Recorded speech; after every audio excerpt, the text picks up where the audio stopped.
Chapter 1338. Please speak, young Master Wang. Xiao Ho coughed softly. Although his face was pale, his expression was very focused. This matter started 22 years ago. Back then, the Luo family was a famous scholarly family with students all over the world. Many of their students were officials in the imperial court.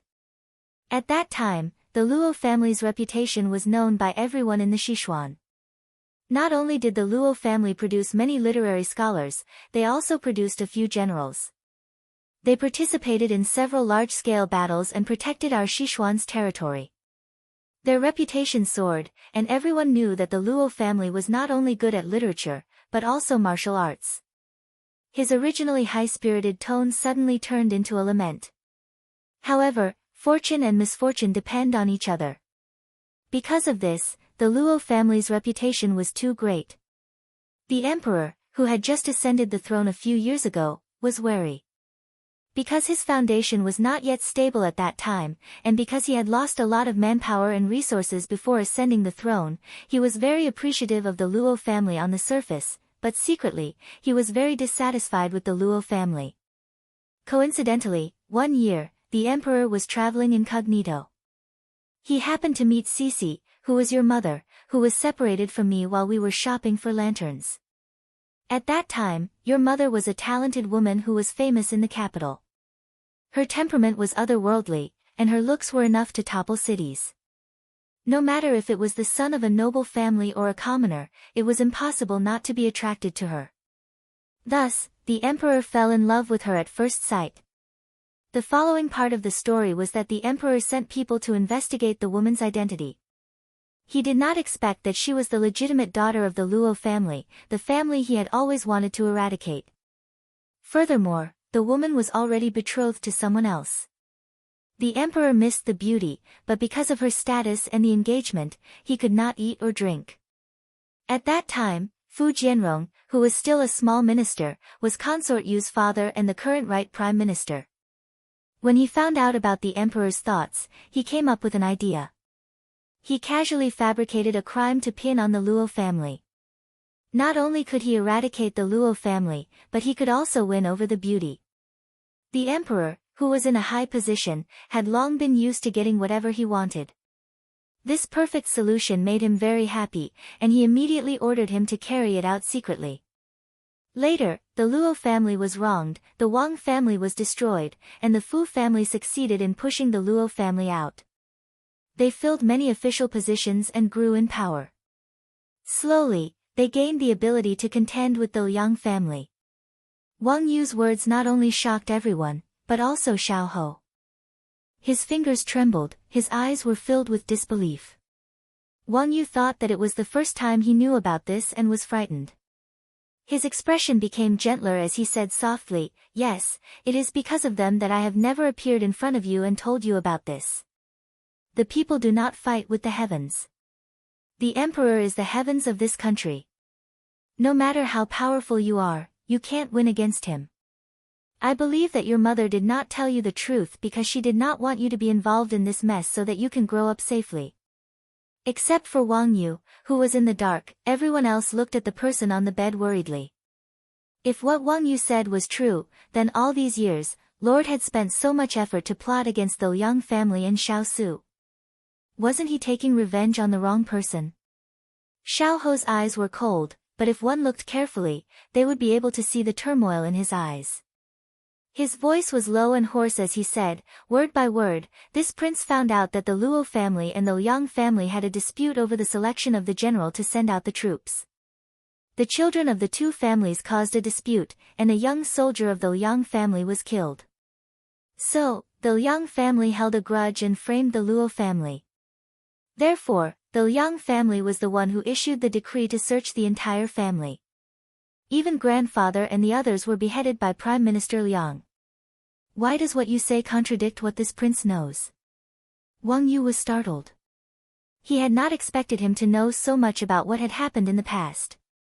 He was not as ignorant as he thought. His expression became even more serious as he recounted the events of the past in detail. Back then, The Liang family and the Luo family did have a deep grudge, but this was not enough for the Liang family to act so viciously against the Luo family. Perhaps your highness only knows that the Liang family lost a soldier that year, but you do not know that there were 3 children of the Luo family who could no longer pick up weapons after that battle.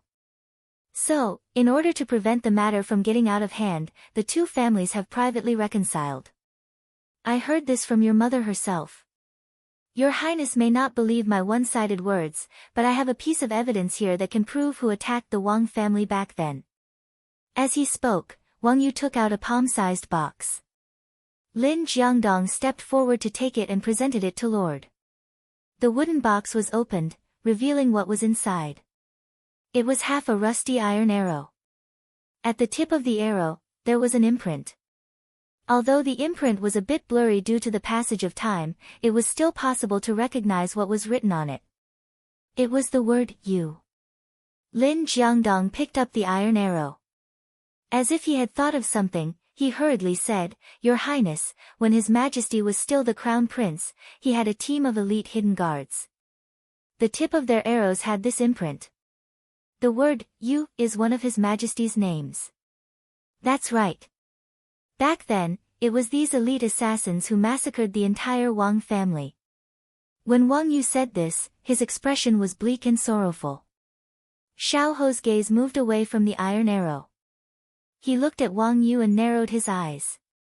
Based on this iron arrow and your words, do you think this prince will easily believe you? As if he had already expected him to say this, Wang Yu said, 15 years ago, foreign enemies invaded our country. There was an army of over 10,000 that was inexplicably annihilated. Many of the Luo family's men were among them. Your Highness can investigate whether that failed battle was the will of heaven or man-made. What do you mean? Xiao Ho's gaze was astonished. Although the Luo family used the merits that they had achieved to change the execution of 9 generations to only the direct bloodline of the Luo family, allowing the other branches to escape the calamity, they could avoid the death penalty, but they could not escape punishment. The men were all banished to the borders. However, has your highness ever noticed that after so many years, how many of the Luo family's men have survived? They either died of illness or in accidents. Do you think there is such a coincidence? If it wasn't for the people above, they would have eliminated the weeds by the roots. However, if it wasn't for the person sitting on the dragon throne turning a blind eye, how could the Luo family, including the students, at least thousands of people, disappear so cleanly in those short few years? Just as Wang Yu finished speaking, he saw a trace of blood seeping out from the corner of Xiao Ho's mouth. He hurried forward but was stopped. He could only anxiously say to him, It's my fault. I shouldn't have told you this. Your body, no, you're right. After so many years, I only recognized a thief as my father. I even took revenge on the wrong person. Xiao Ho slowly finished speaking. His eyes were filled with absurdity. Then, he spat out a mouthful of blood. His entire body instantly sank into darkness. Lord. Chapter 1339. When Xiao Ho woke up again, the sky was already a bit dark. Lin Jiangdong was waiting on the side. When he heard the noise, he immediately asked, Your Highness, where do you feel uncomfortable? This one will go and call a doctor for you. Xiao Ho raised his hand to stop him. No need. Lin Jiangdong looked at the expressionless Lord and sighed deeply in his heart. Lord had just experienced the pain of losing his wife, and now he was told that he had taken revenge on the wrong person for so many years. Even if he was made of iron, he wouldn't be able to withstand this double blow. If his mind wasn't strong, he would have already collapsed. It was already not easy for Lord to be able to maintain his calm. Lord, do you believe young Master Wang's words? Lin Jiangdong raised his doubts. Xiao Ho was leaning against the bed with his eyes closed. He didn't open his eyes when he heard this, and just calmly and slowly responded, Teacher, do you still remember a manuscript we received many years ago? Lin Jiangdong immediately thought back. I remember. It was your grandfather who wrote to the Wang family. He said that many inconceivable things had happened to the Luo family recently, and that they were being restricted everywhere. He was afraid that something big was about to happen, so he wanted to entrust your mother and several young children to him and have him take them to Jiangnan to avoid the storm. However, this letter didn't seem to have been sent out in time. Xiao Ho revealed a mocking smile. It wasn't that he didn't have time to send it out, but that grandfather had already discovered who was secretly plotting against him. So if this letter was sent out, it would definitely implicate his close friend. Officials can still fight with officials, but how can they fight against a monarch who can cover the sky with one hand? At that time, we ignored this letter. Now that this prince combined with Wang Yu's words, we realized that the Luo family had already been set up by someone and was being nibbled away at step by step. This, Lin Jiangdong was surprised. Teacher, isn't this prince a failure? After so many years of planning, in the end, it was all for naught. How laughable. Xiao Ho raised his hand and covered his eyes, covering the emotions on his face. However, he couldn't hide the sadness that radiated from his body. Lin Jiangdong couldn't bear to see Lord like this, but he didn't know how to comfort him. At this time, there was a sudden commotion outside. Lin Jiangdong vented his anger. Whoever is making a ruckus outside and disturbing the Lord's rest, drag them out and punish them severely. Sir, it's young Master Wang who wants to see the Lord. The guard came in and reported.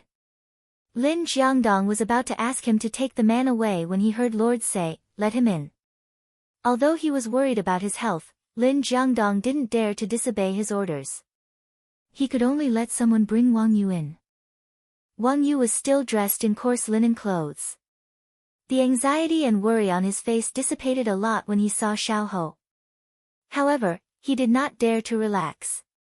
He walked quickly to the bed and said worriedly, "Lord, what's wrong with your body? Why did you let yourself be injured so badly?"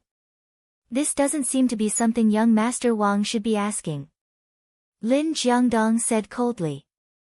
Just as Wang Yu was feeling awkward, Xiao Ho raised his hand and said, "Bring a chair for young Master Wang." Wang Yu was flattered. Then, he heard Xiao Ho say, "Sir, you still have matters to attend to. There's no need to serve this prince." Lin Jiangdong looked at Wang Yu. After thinking for a while, he nodded and left. "Young Master Wang, what business do you have with this prince?" Xiao Ho's tone was distant, his expression indifferent. However, Wang Yu didn't retreat because of his indifference. Instead, he put on a loving smile and said in a caring manner like an elder, "I don't have any business. I just wanted to see how you're doing. You scared me when you vomited blood this morning. You have to take good care of your body so that you can be safe and healthy. You don't have to disappoint your mother. Also, don't think about revenge. Living well is the most important thing. Could it be that young Master Wang can swallow the hatred of the extermination of your clan and the theft of your wife?" Xiao Ho looked at him coldly. "How can I forget such a deep blood feud? I can't even sleep peacefully." But, Wang Yu laughed bitterly. "No matter how deep the hatred is, no matter how bitter the pain, I can't do anything about it. After so many years, I've already become numb to the hatred. If your mother hadn't been sent to the palace back then, I'm afraid I wouldn't be living in this world. Later on, she passed away.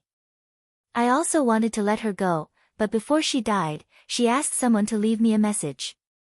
She told me to watch you live well." These words stunned Xiao Ho. Looking at Wang Yu, who had a head full of white hair and had experienced the vicissitudes of life, he suddenly understood his suffering. If not for his mother's instructions, he probably would have been free. The most painful thing in life was when everyone left while you struggled alone in this world. Originally, I just wanted to silently watch over you from the side and watch you live well until I die of old age. I didn't expect you to suddenly be injured, so I appeared. I'm very sorry. I shouldn't have disturbed your peaceful life and let you know of such an unbearable past." Wang Yu shook his head. Murky tears flowed from his eyes. "I failed your mother's instructions. You've already done what my mother asked you to do. Telling me the truth is the only thing that's useful to me." Xiao Ho's voice was no longer as cold and distant as before, and a hint of sorrow appeared on his gentle face. I believe my mother won't blame you. Wang Yu wiped the tears from the corners of his eyes and sighed emotionally. But he quickly thought of something. You said before that you wanted to take revenge. Was it true? Do I look like the kind of person who would lie? Xiao Ho put away the emotions on his face and laughed coldly. I have planned for many years and endured silently so that one day, I can kill my enemies with my own hands and let them taste the pain my mother had suffered. Child, don't be impulsive. You can't win against them. Wang Yu urgently wanted to persuade him, but Xiao Ho raised his hand to stop him from continuing. I live for revenge. No matter what you say, you can't change this. Wang Yu opened her mouth but could only close it in the end. However, her eyes were still filled with disapproval. Does Uncle Wang have a place to go? If not, then stay in the Wang Fu. I will tell the steward to take care of you. I won't let you suffer. Seeing Wang Yu look helplessly at him, Xiao Ho withdrew the cold pressure on his body. He closed his eyes and spoke faintly. Wang Yu heard him call him Uncle Wang and was very excited. He knew that he had acknowledged him. Just as he was about to speak more with him, he saw that he was resting with his eyes closed. Wang Yu couldn't help but agree. Then he looked deeply at the face that was similar to the one in his heart before he stood up and quietly left. After the door was closed, Xiao Ho slowly opened his eyes. He opened the exquisite lock that had never left his hand. A faint darkness rose in his eyes. Little rascal, you're right. What kept me alive was hatred, but when you appeared, it wasn't that important anymore. But after you abandoned me, I'm only left with hatred. Chapter 1340. For the entire day, Xiao Ran did not send anyone to pick her up. Chu Qingyan sat in the courtyard, recalling the events that happened last night. She wondered if Xiao Ran had listened to her words. But when she thought of his expression when he left, she immediately rejected this idea. Her heart raced, hoping that there would not be any other unforeseen events. Right at this moment, Consort Yu's palace maid, Jade Rabbit, appeared in the courtyard. Chu Qingyan raised her brows slightly, very puzzled by her intentions. At this moment, Jade Rabbit had already walked in front of her. She bowed impolitely, then raised her head to look at her mockingly. Miss Chu, my consort invites you over. Chu Qingyan did not mind the sarcasm in her words. She was not in a hurry to get up, and slowly asked, did your consort summon me for something? Jade Rabbit chuckled, this is something that Miss Chu will have to ask my consort personally. It's getting late, so let's not delay any longer. Miss Chu, this way please. The other party's impoliteness gave her a bad premonition.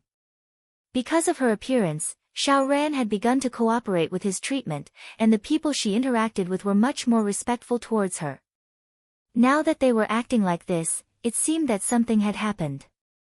As she expected, when she arrived at the entrance of Xiao Ran's palace, she saw palace servants hurrying in and out. She originally wanted to ask why she had come to Xiao Ran's palace, but when she saw this scene, she could not help but shut her mouth. She was afraid that something had happened to Xiao Ran again. She followed Jade Rabbit into the inner hall. Just as she stepped into the inner hall, a teacup was thrown straight at her. Although she did not have any internal energy, she was still agile. She quickly took a step back, and the teacup brushed past her shoulder and fell to the ground. The teacup shattered, and the boiling hot tea spilled all over the floor. The tea leaves scattered, and the high-quality tea fragrance immediately filled the entire hall. Chu Qingyan's gaze shifted away from the steaming hot tea, and turned towards the person sitting at the head of the table, whose chest was heaving with anger. She narrowed her eyes, and a murderous look flashed across her eyes, but she quickly hid it. She didn't know what she had done to offend this imperial concubine Moon that made her attack her again and again. Chu Qingyan, look at what you've done. When Consort Yu saw that Chu Qingyan had dodged her attack, she became even angrier. She pointed at Chu Qingyan in anger. How did Qingyan offend your highness Consort Yu to cause your highness to be so angry? Please enlighten me, your highness. Chu Qingyan bowed slightly as she asked in a tone that was neither servile nor overbearing. You still have the nerve to ask this consort to enlighten you? Look at Ranner. He was perfectly fine yesterday, but he only went to your courtyard for a bit. When he came back, he fell ill again, and his illness is even worse than before. Tell me, what exactly did you say to him? Consort Yu stood up and walked in front of her, glaring fiercely at her. After hearing this, Chu Qingyan was a bit astonished. She didn't think that her words last night would have such a huge impact on Xiao Ran. He was clearly perfectly fine, so how did he suddenly fall ill? She looked at Consort Yu, whose face was distorted from anger. Although she sympathized with this mother, there was always something hateful about a pitiful person. Her head was still slightly lowered as she replied politely, nothing much. When His Highness the Fourth Prince left, he was perfectly fine. Imperial concubine Yu snorted coldly as her sharp gaze landed on Chu Qingyan. Chu Qingyan, don't even think of trying to deceive this concubine. This concubine has eaten more salt than you have walked on. If you don't tell me the truth, don't blame this concubine for turning hostile. Chu Qingyan was a bit irritated. It was one thing for Xiao Ran to pester her, but this Consort Yu was also interfering. Her patience was already running out. Now that she was being threatened to this extent, she didn't want to continue pretending. She looked up and the warmth in her eyes faded. Bits of starlight gathered in her eyes as she looked coldly at the person in front of her. Your Highness wants to hear the truth. Stop wasting time and tell me the truth. Consort Yu was currently overflowing with anger. She didn't notice the change in Ji Yunshu's body and spoke even more impolitely. Chu Qingyan scoffed inwardly. You were the one who wanted me to say this, so don't blame me later. Last night, His Highness the Fourth Prince played, a male phoenix seeking a female phoenix, in Qingyan's courtyard. He said that he was playing it for Qingyan and revealed his true feelings. How could Qingyan be worthy of His Highness's kind intentions? Thus, she tactfully declined. Chu Qingyan's straightforward words caused quite a stir in the palace. Consort Yu hadn't expected that Ji Yunshu would disregard her own reputation and so calmly expose the truth. She was so shocked that she forgot to get angry. Nanny Jiang and Yu Tu were also so frightened that their faces turned pale. They hurriedly chased the palace servants out of the inner hall to prevent Chu Qingyan from saying anything that would tarnish the reputation of the imperial family. Chu Qingyan didn't pay attention to their little actions. She looked directly at Consort Yu's astonished gaze and said with a faint smile, Qingyan is His Highness the Fourth Prince's future sister-in-law. How could I accept His Highness's feelings? If word got out that Qingyan was a femme fatale who seduced His Highness the Fourth Prince, that would be light. If word got out that His Highness the Fourth Prince didn't care about etiquette and coveted his own sister-in-law, then wouldn't the image you've created for His Highness the Fourth Prince all these years be destroyed? Slap! Consort Yu raised her hand and slapped Chu Qingyan fiercely. Chu Qingyan hadn't expected Consort Yu to suddenly attack. It was too late to dodge, so she could only lean to the side to minimize the damage. However, the silver ring on her index finger still left a red mark on her delicate face. She covered her burning face and looked coldly at Consort Yu. She gritted her teeth and suppressed the humiliation in her heart. Consort Yu couldn't help but want to retreat when she saw Consort Yu's extremely cold gaze. However, she realized that she shouldn't be afraid of Consort Yu, so she harumphed heavily. Chu Qingyan, you're simply refusing a toast only to be forced to drink a forfeit. It's your fortune that Ranner has taken a liking to you. Don't tell me you want to spend the rest of your life with Xiao Su, who's in a precarious state. With the current situation, it's hard to say if Xiao Su will be able to leave the capital alive. That's why this consort is advising you out of goodwill. A fine bird will break a tree and perch in it. You should also make plans for your future. Do you want to entrust the rest of your life to this useless person? Chu Qingyan lowered her hand and fearlessly met Consort Yu's gaze. Although she had a brilliant smile on her face, her eyes were completely cold. Ha, precarious state. Useless? I didn't think that in your eyes, my family's imperial highness would have this kind of image. Then compared to my family's useless Imperial Highness, who only knows how to hide in the Imperial Palace and order those useless people to deal with the invaders and corrupt officials, isn't my family even more useless? Imperial concubine Moon felt as though her fist had landed on cotton. What's more, her fist had rebounded and landed on her own face. She pointed at Chu Qingyan angrily, so angry that she couldn't even speak properly. You! How dare you! Chapter 1341.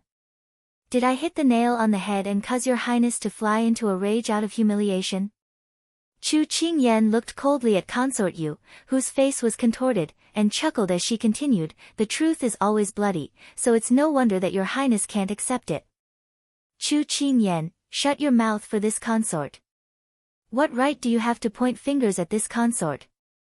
Consort Yu was just as Chu Qingyan had said, flying into a rage out of humiliation.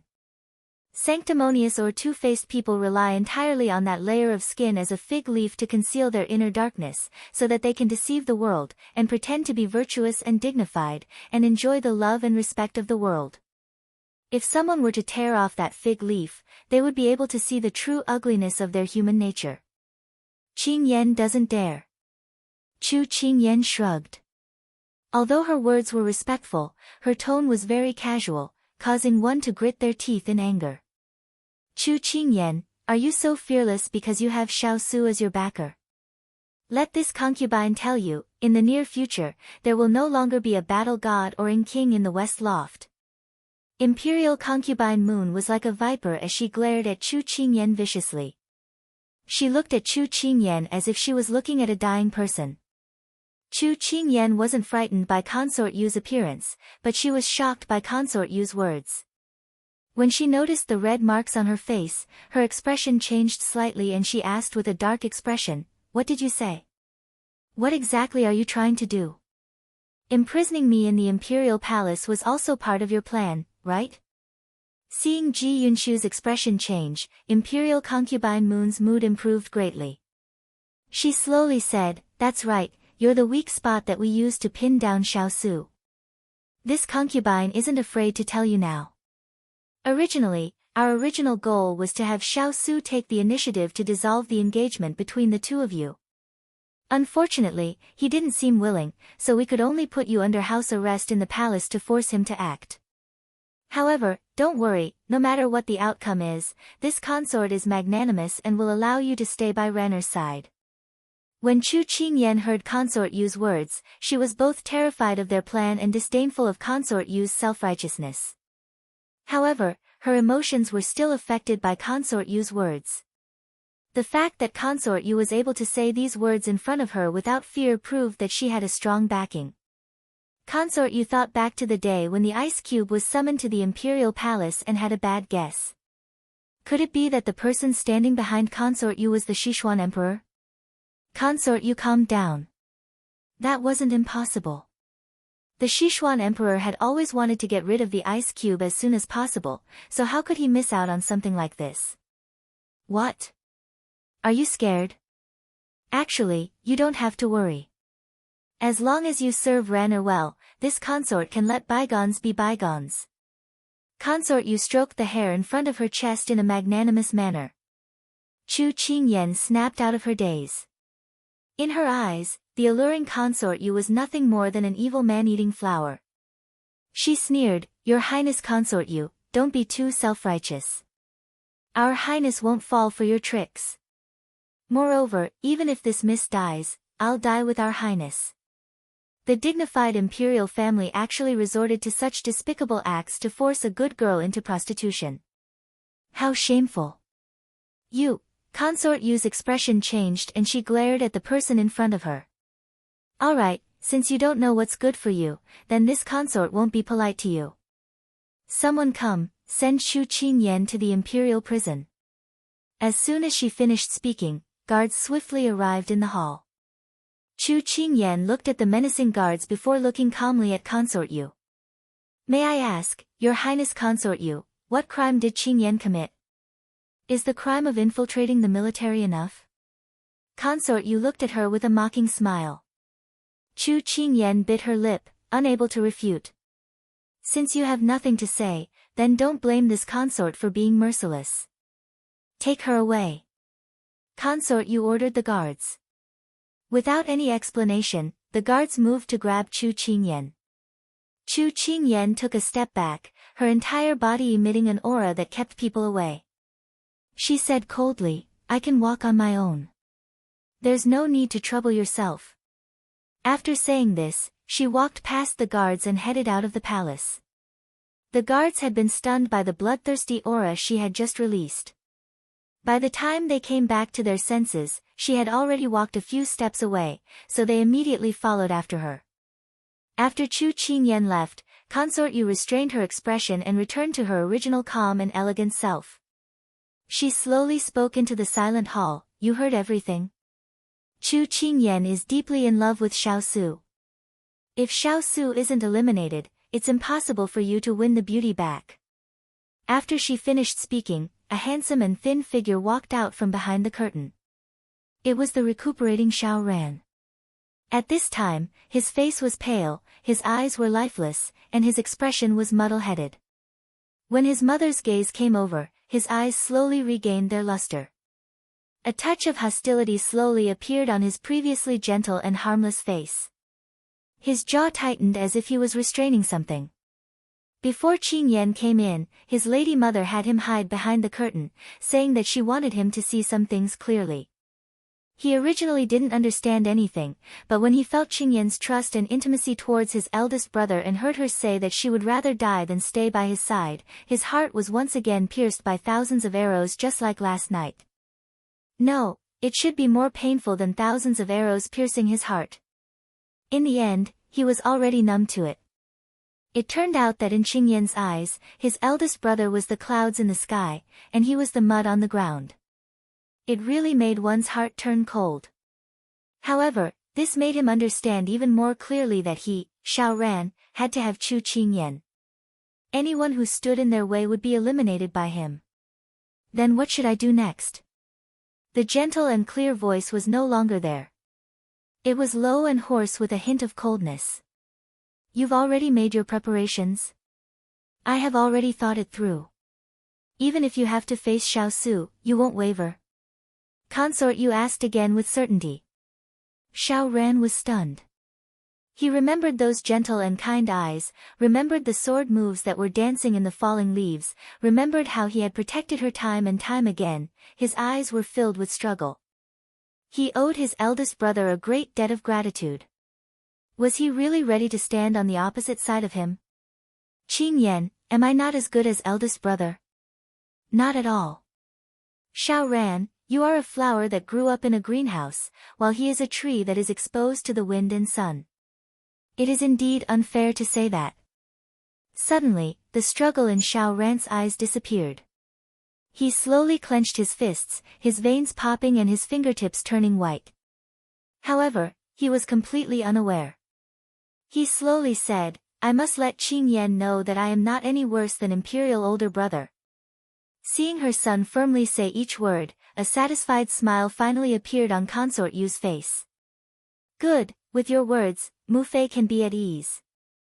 Ranner, you've finally grown up. Xiao Ran pursed his lips into a line.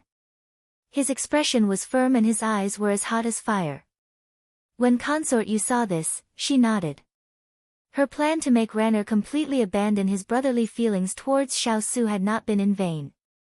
Chu Qingyan, you've truly helped this consort greatly. Chapter 1342. At dawn, Xiao Yao climbed over the wall and entered the King of England's manor. As usual, he was chased all over the yard by Father Chu's chickens, ducks, and geese. If Xiao Su hadn't heard the news and rescued him, he would have had more feathers on his head. Why are you here? Xiao Su looked at his second brother who was patting his clothes with all his might and turned to walk into the hall. Didn't I come to find you for something? If there was nothing, who would want to come to your chicken coop? Xiao Yao's face was full of disdain. He was originally a carefree king who was famous in the capital. Men, women, old, and young vied for him. He had always been glamorous, but he didn't think that every time he came here, he would end up in such a sorry state. He had to get someone to calculate if he was incompatible with this place. However, when he raised his head after cursing in his heart, his eldest brother was already out of sight. He immediately chased after him. At this time, Hu Ling was reporting to his master. Master, official Lin has already asked His Majesty for permission to return to Jiangnan a few days ago. He set off early this morning, and Miss Xiuli also went back with him. Xiao Su nodded. Send some people to escort them safely to Jiangnan. Hu Ling received the order, but then he was a bit troubled and didn't know how to start. Is there anything else? Xiao Su raised his eyebrows and asked. It's like this. Yesterday, you had this subordinate send First Master Chu and First Madam Chu back to Lian City, but First Master Chu was very resistant. He said he wouldn't leave until he saw the young princess consort. This made it very difficult for this subordinate to handle. Speak of the devil. As soon as Hu Ling finished speaking, Father Chu's figure appeared at the entrance of the yard. He was dressed in a blue robe and looked elegant. It was a pity that he was holding a rather unnatural white goose in his hand. He walked over aggressively. Xiao Yao instinctively wanted to hide when he saw the goose, but Father Chu seemed to be coming for him as he walked directly in front of him. Hey, damn brat, did you scare my little frog? Do you know that it was going to lay eggs this morning? You scared it so much that it shrank back. Do you know that a person can scare a goose to death? Father Chu's words came out as fast as beans, leaving Xiao Yao, who had never experienced Father Chu's ravaging, dumbfounded. He couldn't help but turn to look at his eldest imperial brother. Where did this clown come from? Hu Ling held back his laughter as he spoke. This is my little princess father. Didn't you just meet him a few days ago? The corner of Xiao Yao's mouth twitched. So the person who was covered in mud and whose head was covered in leaves and sawdust last time was this weak scholar holding a white goose in front of him. But to be able to carry such a fat white goose so easily, he didn't look weak at all. Xiao Su glanced at Hu Ling. Hu Ling immediately understood and walked forward. He asked Father Chu with a smile. The little frog might have been frightened. Let the servants pacify it and it will calm down and lay eggs properly. White impermanence, when did you become so smart? Then help me carry the little frog to Hollow. Since little Yama isn't here and he has nothing to do, have him smooth the little frog's feathers for me until it lays eggs. I still have something to do with the inverted onion. Father Chu stuffed the big white goose into Hu Ling's hands as he spoke and left it to others. Hu Ling helplessly facepalmed. At this time, Xiao Yao curiously leaned over and asked, Hu Ling, who is Hollow? Who is little Yama? Why are you called white impermanence? Also, who is the inverted onion? When Hu Ling heard this, he instantly felt a headache coming on. He stammered, this subordinate can't explain it in a few words. This subordinate will go smooth the little frog's feathers. Second Highness, please chat with Master. This subordinate will take his leave. Xiao Yao looked at Hu Ling's back as he left. Why did he feel like he was fleeing? Suddenly, a face enlarged in front of his eyes. Xiao Yao couldn't help but take a step back in fright.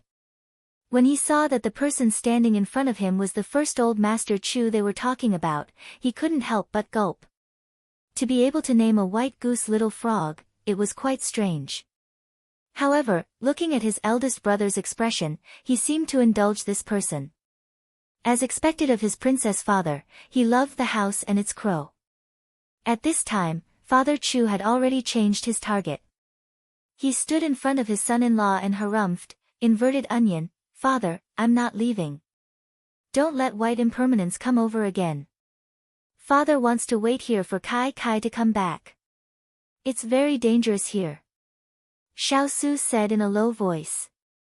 Chu Machen's father took a deep breath.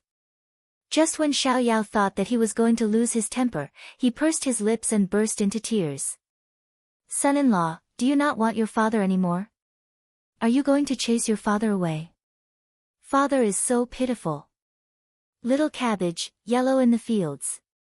Xiao Su had a headache and raised his hand to stop his father-in-law from continuing his plaintive singing. Everything is as you wish. When Kai Kai comes back, you will leave with us. After getting the answer he wanted, Father Chu was like the weather in June. When he said it would rain, and when he said it would stop, it would stop. His face was like the sun in June as he smiled and waved at Xiao Su. Then father will go look for Kong Kong. You go do your business. Father Chu slipped away after saying that. When he passed by Xiao Yao, he harumphed coldly and said, "Don't have any ideas about my little frog. Even if it lays an egg, I won't give it to you." Xiao Yao was speechless. He pointed at the skipping figure and said to the people around him, "Your princess father is really interesting. Even if he's interesting, it's not yours." The corners of Xiao Yao's eyes twitched. "Eldest brother, you're too possessive." However, he had never seen this kind of affection from his imperial father, but now he saw it from Father Chu. Xiao Yao's heart was filled with emotions. Perhaps the Chu family was the only family that could truly bring warmth and affection to eldest brother. "Why are you looking for me?" Xiao Su didn't bother with pleasantries and asked directly. Xiao Yao also sat down with him, his expression turning serious. "I heard that the Fu family has submitted a memorial, saying that they want to expose the Yang family for abusing their official position over the past 20 years, deceiving their superiors and subordinates, and committing heinous crimes. Moreover, the day after tomorrow, the Fu family will launch a complaint against the Yang family. I heard this from the courtesan of the Yihong brothel. She said that it was the Fu family who accidentally revealed it, and she overheard it." When he said this, Xiao Yao sighed. "Eldest brother, the fire here hasn't been extinguished yet, but the fire there has started again. I'm really worried for you. I've already heard about the Fu family. You don't have to worry. There won't be any major conflicts at the moment, but..." Xiao Su changed the topic, his gaze cold. "You should go to less brothels. Imperial father's mood isn't too good recently. Don't get caught by him." Xiao Yao chuckled and leisurely leaned against the back of the chair. His voice was relaxed. "I just like the wine there. Don't think of me as such. What I think of you isn't important. What you need to pay attention to is what the court officials think of you. You don't want to be caught by the imperial censor." Xiao Su glanced at him coldly. Xiao Yao shrugged. "All right, there are a lot of things going on recently. I'll try to go less. Why are you still here? What else do you want?" Hearing this, Xiao Yao's posture couldn't help but tighten. His gaze was hesitant. "Imperial brother, I do have something to tell you, but you have to prepare yourself first." Chapter 1343. Xiao Yao's hesitation caused Xiao Su to look at him a few more times. "Imperial brother, you have to promise that you will calm down." "What is it?" "Just say it. You are not the kind of person who hesitates." Xiao Yao took a deep breath and prepared himself. Then he looked at him and said, "Today, my mother sent someone to tell me that your young princess Consort is no longer in Yuan Palace. It seems that she was taken away last night and never returned. No one knows where she was taken to. You promised me that you would calm down." Before Xiao Yao could finish speaking, he jumped a zhang away. Seeing the person who had been fine just now suddenly change, he couldn't help but feel bitter. The person who had been casually sitting on the chair earlier had the morning light seeping in through the window and falling on his body, leaving a faint silhouette on his shoulders and back. At this moment, his entire body was tense, like a bow filled with power, ready to deliver a fatal blow at any time. He was clearly in the bright hall, but his entire body exuded a dark and cold aura, as well as a world-destroying rage. Fortunately, it was only for a moment and was quickly hidden in his cold eyes. "You mean that Ian's whereabouts are unknown right now?" Even someone like Xiao Yao, who was usually fearless, couldn't help but tremble when he heard this voice that was terrifyingly calm. He rarely saw his imperial brother reveal his emotions. Usually, he was cold and cheerless, as if nothing could make him angry or happy. Now that he saw this angry side, he suddenly had a premonition. If eldest brother really threw away his status and went against the Sichuan imperial family, then imperial father and the others wouldn't be able to bear this thunderous rage. Yes, last night, Xiaoran came to find Miss Chu, but he didn't stay for long. The next day, Miss Chu stayed in her courtyard for a day. Later, Consort Yu sent people to take her away. After that, there was no more news. Xiao Yao forced himself to be calm and said, "Mother said that her abilities were limited and she couldn't help. You fellows have already helped me a lot. There is no need for you fellows to participate in the following matters. I don't want to implicate you fellows." After saying that, Xiao Su made his way out. When Xiao Yao saw his aggressive look, he immediately had a bad premonition in his heart. He immediately ran in front of him to stop him. "What did you mean just now? Where are you going now?" Xiao Su's eyes calmly met his second brother's gaze. The latter was shocked by the determination and monstrous anger that surged beneath his calm eyes. Before he could study it, Xiao Su had already spoken. "I no longer want to sit and wait for death. I want to enter the palace." "Enter the palace? What's the point of entering work? Are you going to ask Imperial Father for him? What do you think? What if Imperial Father doesn't give it to me?" Xiao Yao asked. Xiao Su lowered his eyebrows to hide the ruthlessness in his eyes. "Then I'll go look for her myself. Even if I have to search the entire palace, I'll find her." When he finished speaking, Xiao Su prepared to walk past him and head straight for the door. Xiao Yao reached out and grabbed his arm. His voice lowered. "Imperial brother, do you know that you're just going to die like this? You've already been blinded by your impulsiveness. Think about it carefully. If you do this, will you really be able to find her? Perhaps not only will you not find her, but you'll also throw yourself in. Won't the gains not make up for the losses? At that time, who will save Miss Chu? Have you thought about the consequences?" As if a cold wind had blown over, the flames in Xiao Su's eyes gradually extinguished with Xiao Yao's words. The powerful pressure on his body dissipated, allowing Xiao Yao's worried heart to finally settle. He let out a sigh of relief. Just now, he had almost thought that he would suffocate under his imperial brother's pressure. Fortunately, his imperial brother woke up. "I'm fine. Let go." Xiao Su had already regained his rationality. His gaze was cold and sharp as he spoke expressionlessly. He released his fingers and took a step back to look at the person in front of him who was still in the midst of the storm. He couldn't bear it, but he still advised, "Imperial brother, at this time, you mustn't let your emotions affect your decisions. With your current strength, you simply can't contend against imperial power. So you have to think twice before you act." He knew that these words were very weak and irresponsible. If Chu Qingyan was taken away, it would be fine if she was safe and sound. But if she was treated inhumanely, then it would be a catastrophe that the eldest brother couldn't bear. This was the root cause of the eldest brother's impulsiveness. People were incomparably terrified of the unknown, especially when it involved the people they cared about.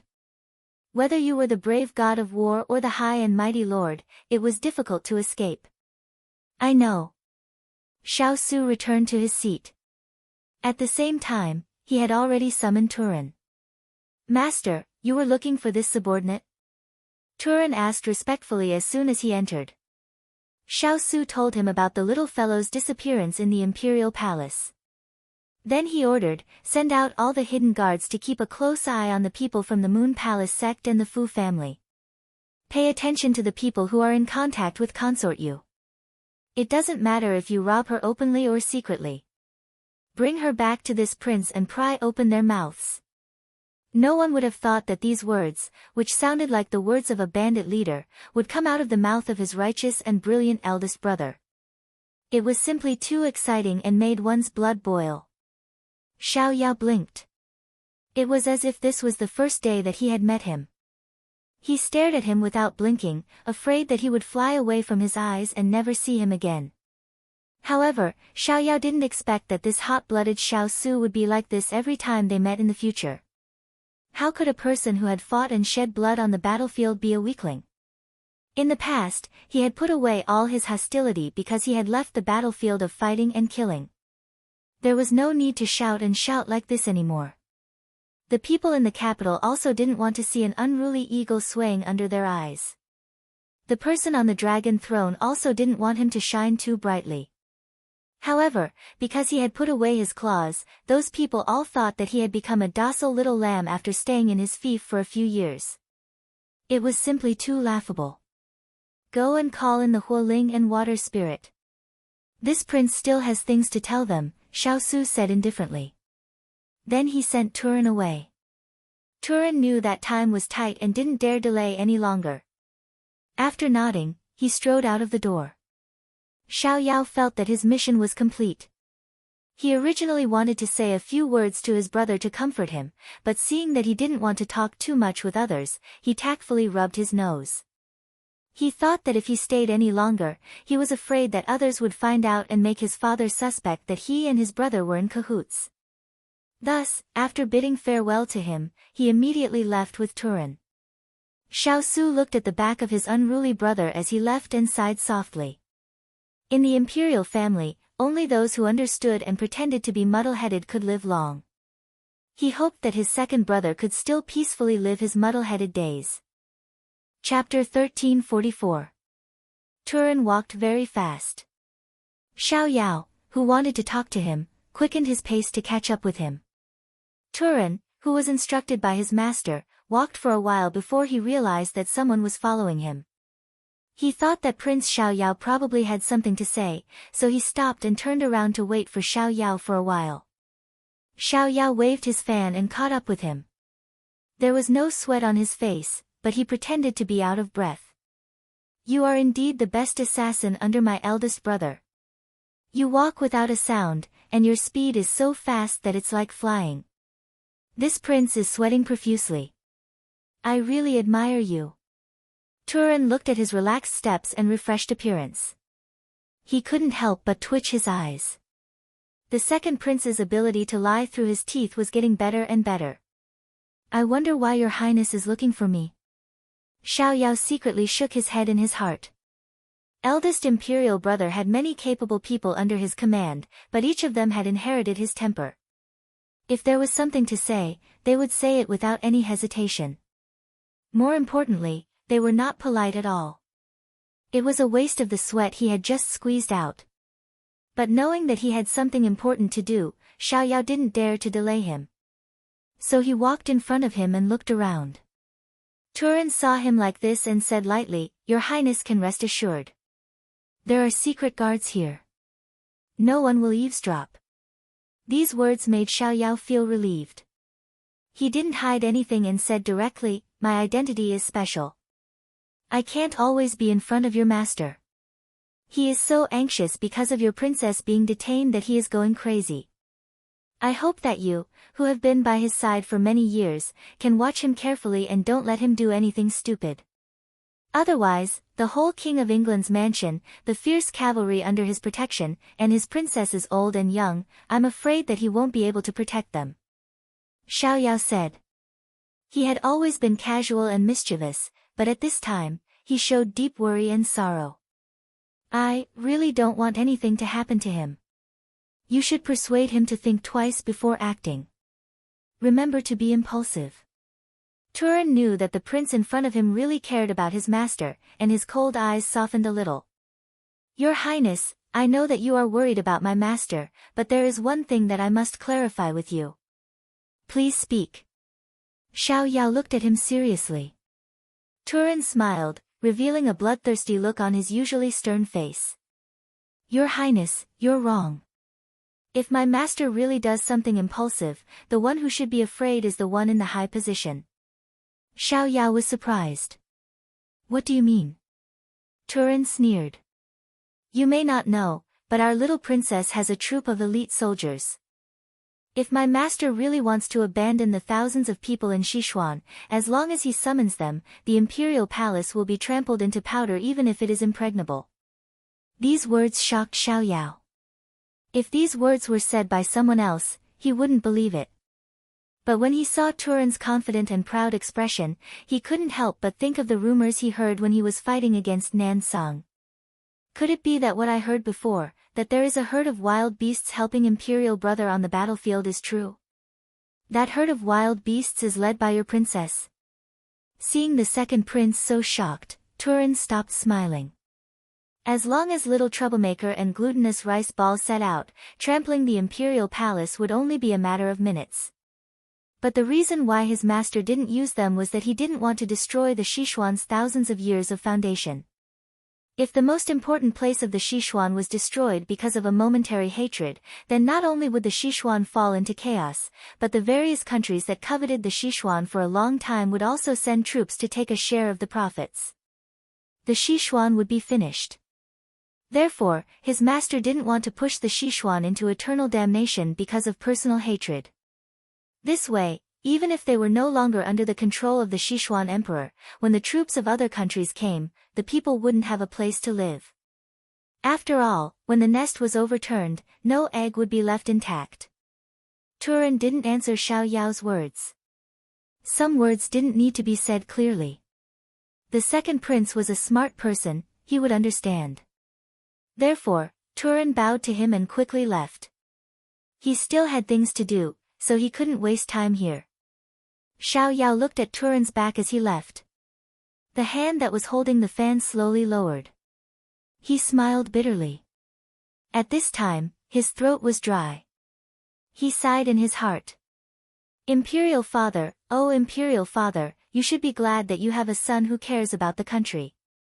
Otherwise, you wouldn't be sitting on the dragon throne without any worries. Therefore, don't be too ruthless.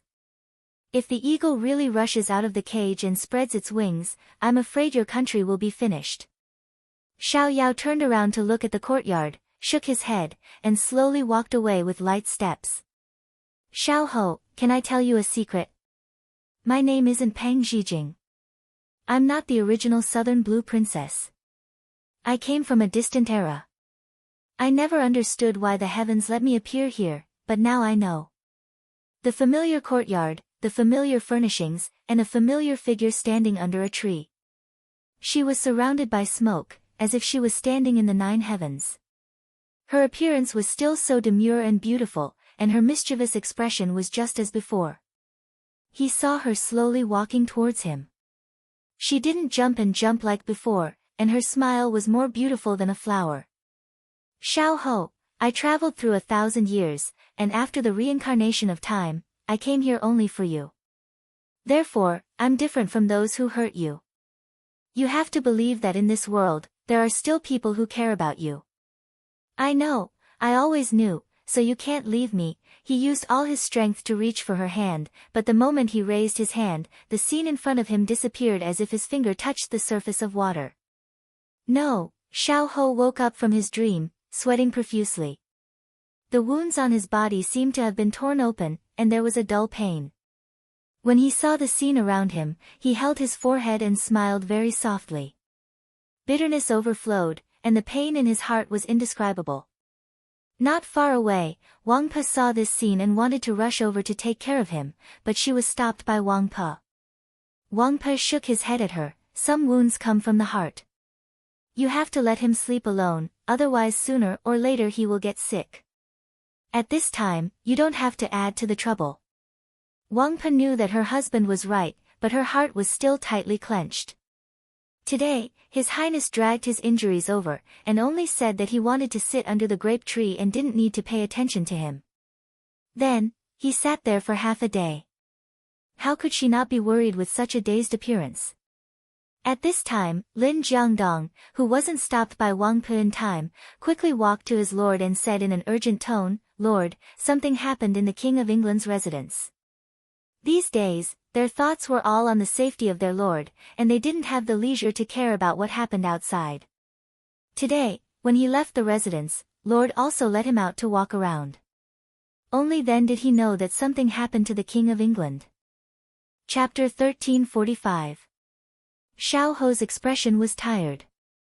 Originally, he was not in the mood to care about what was going on outside. However, seeing his most trusted aide, who had always been calm, panicking at this moment, even if the sky fell down, he would still be able to hold it up. This made Xiao Ho, who was absent-minded, ask, what happened? In fact, he had never believed that anything would happen to Xiao Su. After so many years of fighting with him, he had suffered many losses at his hands. He did not eat his flesh and blood. Sometimes, he would be skinned by him. Therefore, Xiao Ho's tone was very casual. I heard that after his young princess was invited into the palace a few days ago, she has never come out. The King of England's residence has been completely surrounded. The entire city is under martial law. It seems that one is under house arrest in the palace, and the other is under house arrest in the prince's residence. Lin Jiangdong saw that the lord became spirited as he spoke, so he could not help but say more. The situation has become very strange. Although their princess has been brought into the palace, very few people know about it. If we did not have spies inside, I am afraid that we would not have been able to find out the news. Recently, many people have gone out of the palace to do things for His Majesty. The King of England also seems to be moving, but this one really cannot see what they are doing. However, it is clear that His Majesty seems to want to move against the King of England. Xiao Ho's indifferent expression turned serious and focused. He was even a little surprised when he heard the last part. However, when Lin Jiangdong finished speaking, his expression returned to its former unfathomable expression. He smiled lightly and said with ridicule, "Imperial Father is planning to get rid of the donkey after it has outlived its usefulness. But we haven't even implemented the plan yet. Why is His Majesty moving ahead of time?" They had originally set up a trap. They used the assassination of the Lord to arouse the suspicion of the Emperor. Then, they pushed the father and son to fight among themselves. However, because of the appearance of the Princess of Nansong, their plan was disrupted. Their lord was unable to recover from the setback and lost his desire for revenge. However, because of Wang Yu's arrival, they understood the truth of that year. Although their lord did not show it, he could feel that the lord was more or less glad that they did not start the plan. Otherwise, they would have gotten the wrong revenge. However, they did not push them, but they began to rebel. It was really too surprising.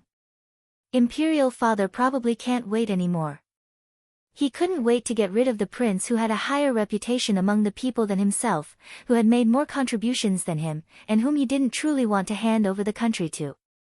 Xiao Ho's calm narration caused Lin Jiangdong to fall silent. Although he had guessed this in his heart, when he heard the Lord's affirmation, his heart could not help but tremble. The Emperor was too ruthless to do this. In the past, Imperial Father wanted to move against him, but he could not find fault with him. Moreover, the country did not lack such a capable general, so he could only be an eyesore. Now, the eldest brother has handed over the command token of the three armies. He is not someone who likes to form cliques for personal gain. In the capital, other than the personal guards he brought with him, there are not many people. Now that he has a weakness, Imperial Father can easily pinch it. If we don't move now, when will we? Even if the eldest brother himself requests to return to his fief, Imperial Father is not willing to raise a tiger and cause trouble. When Xiao Ho spoke, he smiled faintly. His expression was warm, but his eyes were cold. However, Lin Jiangdong, who was at the side, saw that the Lord, who had been silent for the past few days, had said so much. He did not seem to have seen through life and death. He was somewhat happy and could not help but want him to say more. As the ruler, detaining a woman, how can it be justified? This method of detaining someone's family is indeed dishonorable, but think of the things he did to the Luo family in the past. Which of those things were the actions of a gentleman? When Xiao Ho said this, there was a chill. Lin Jiangdong paused. Then, his expression became cold. Indeed, as an emperor, he was ruthless and merciless. They had all seen it. However, detaining a woman as a hostage does not seem like something he would do. Unless Chu Qinyan had some weakness that he could use against her that made him fearless. However, he did not make a big deal out of it. He only used it to threaten the eldest brother. I fear that it is related to another person. Are you talking about Xiao Ran? Lin Jiangdong asked hesitantly. Xiao Ho did not comment. A while ago, he had received news that Xiao Ran was seriously ill. He had people in the imperial hospital and knew the cause of his illness very well. In addition, he knew a bit about the dispute between Consort Yu and Xiao Ran. In addition, with the recent events, he could more or less deduce something. Perhaps Imperial Father wants to take Chu Qingyan away from the eldest brother and put her by Xiao Ran's side. Xiao Ho slowly said this sentence that even he felt was absurd. However, to that person, he was not ashamed at all. Anything that could make the eldest brother restless, he would feel happy and would never get tired of it. Chu Qingyan is a strange woman. If His Majesty found out about her ability and put her by Xiao Ran's side, then he is adding tiger wings to Xiao Ran. If it is just because Xiao Ran likes her, then His Majesty is really biased. Ever since he knew that the Sichuan Emperor was the mastermind behind the Luo family's destruction, Lin Jiangdong did not have a trace of good feelings for this ruthless emperor. When he ridiculed him, he was not polite. No, I already knew about his temperament. For so many years, everything he did was to pave the way for Xiao Ran. If he really wanted to be calculative, how many times would the princes be disappointed? Lin Jiangdong deeply agreed. Otherwise, Lord would not have been so severely injured. The Sichuan Emperor only sent a eunuch to express his concern. Although he rewarded him with many precious herbs, there was no real meaning behind it. Thus, Lord no longer had any feelings for him. Lord, there is one more thing that I have not reported. It is said that in 3 days, which is the day after tomorrow, the Fu family will deal with the Yang family in court and convict the Yang family. I think it might be His Majesty's idea. However, our spies have sent news that the rumors are just a smokescreen. The real action will be tomorrow. I think it is to make them lower their guard so that we can catch them off guard tomorrow. Xiao Ho did not have to think much to guess their motive. The sun had set and the sky had darkened. The dense grape leaves in front of him were rustling. His expression was somewhat dull. Then are we just going to watch from the sidelines? Lin Jiangdong asked cautiously. Xiao Ho understood what he meant.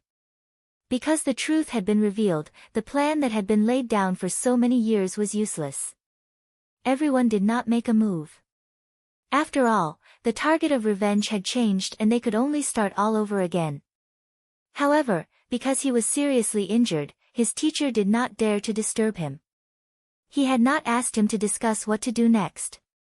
If it were not for such a major incident, his teacher would not have brought it up. He wronged the Luo family and caused Mother's family to be destroyed. How can this prince allow these people to be free and unfettered while the deceased suffer? Xiao Ho slowly curved his lips. His smile did not reach his eyes. So, how can we let them do as they wish? Chapter 1346.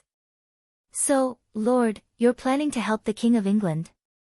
After hearing his lord's words, Lin Jiangdong didn't feel surprised at all. Xiao Ho's smile deepened. Go down and find out the situation, so that we can deal with it.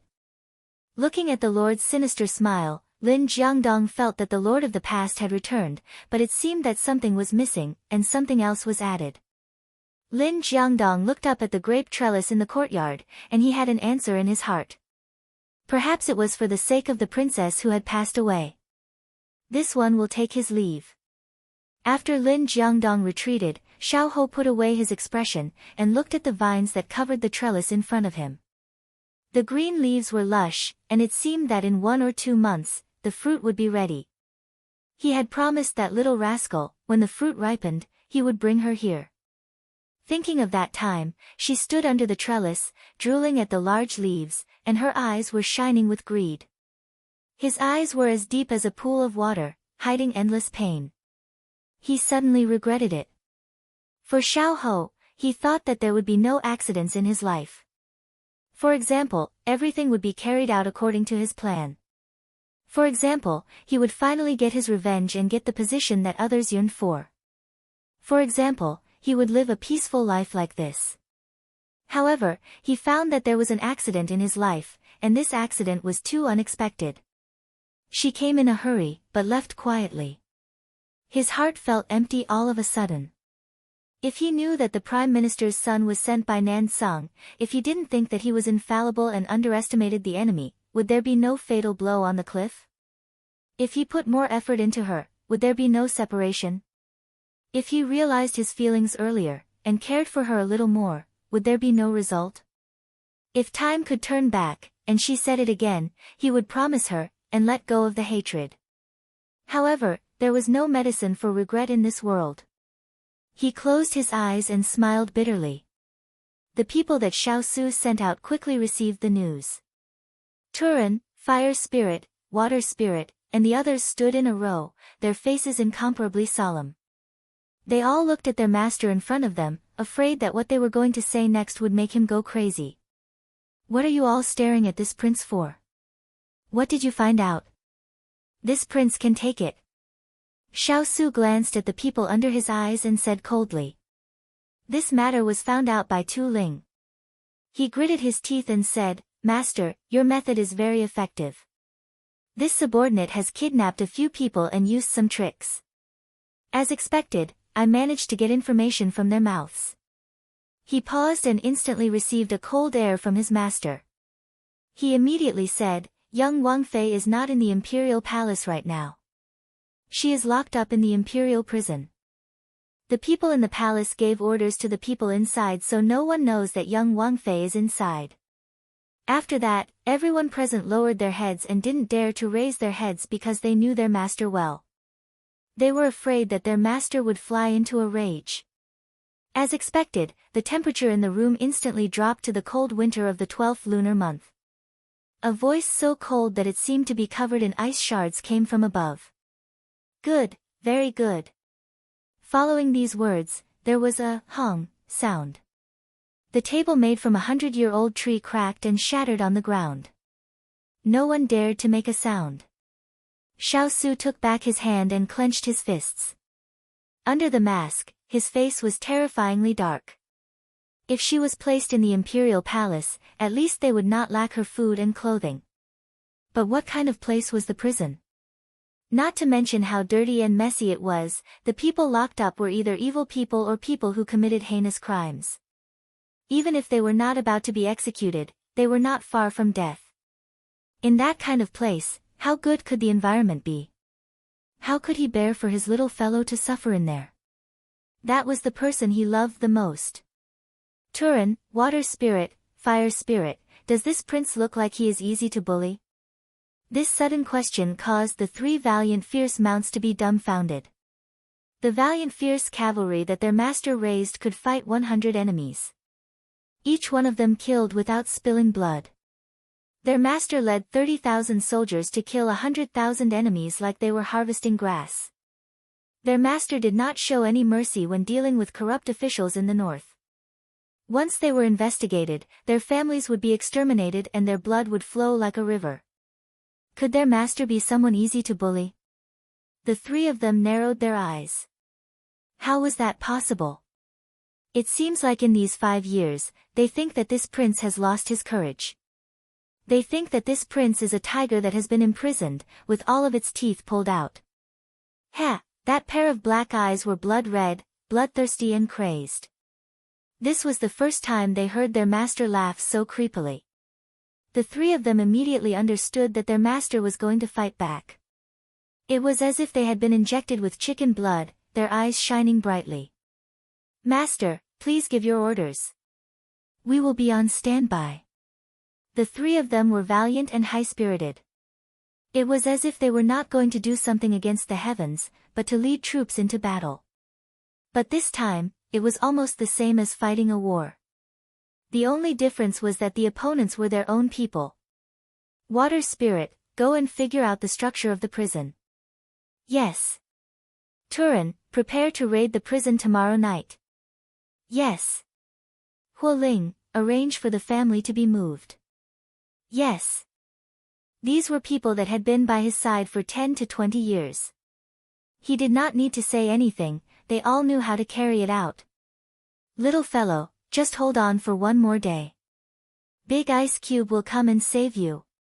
At this time, the person that was being thought of was squatting in the prison, rubbing her arms. This consort Yu was too ruthless. Just because she said a few words, she was sent to this place where birds did not lay eggs. It was gloomy all around. There were rats and cockroaches crawling everywhere. It was very disgusting. Moreover, it was worthy of being the lowest level prison. Not only was it dark, it was also very cold.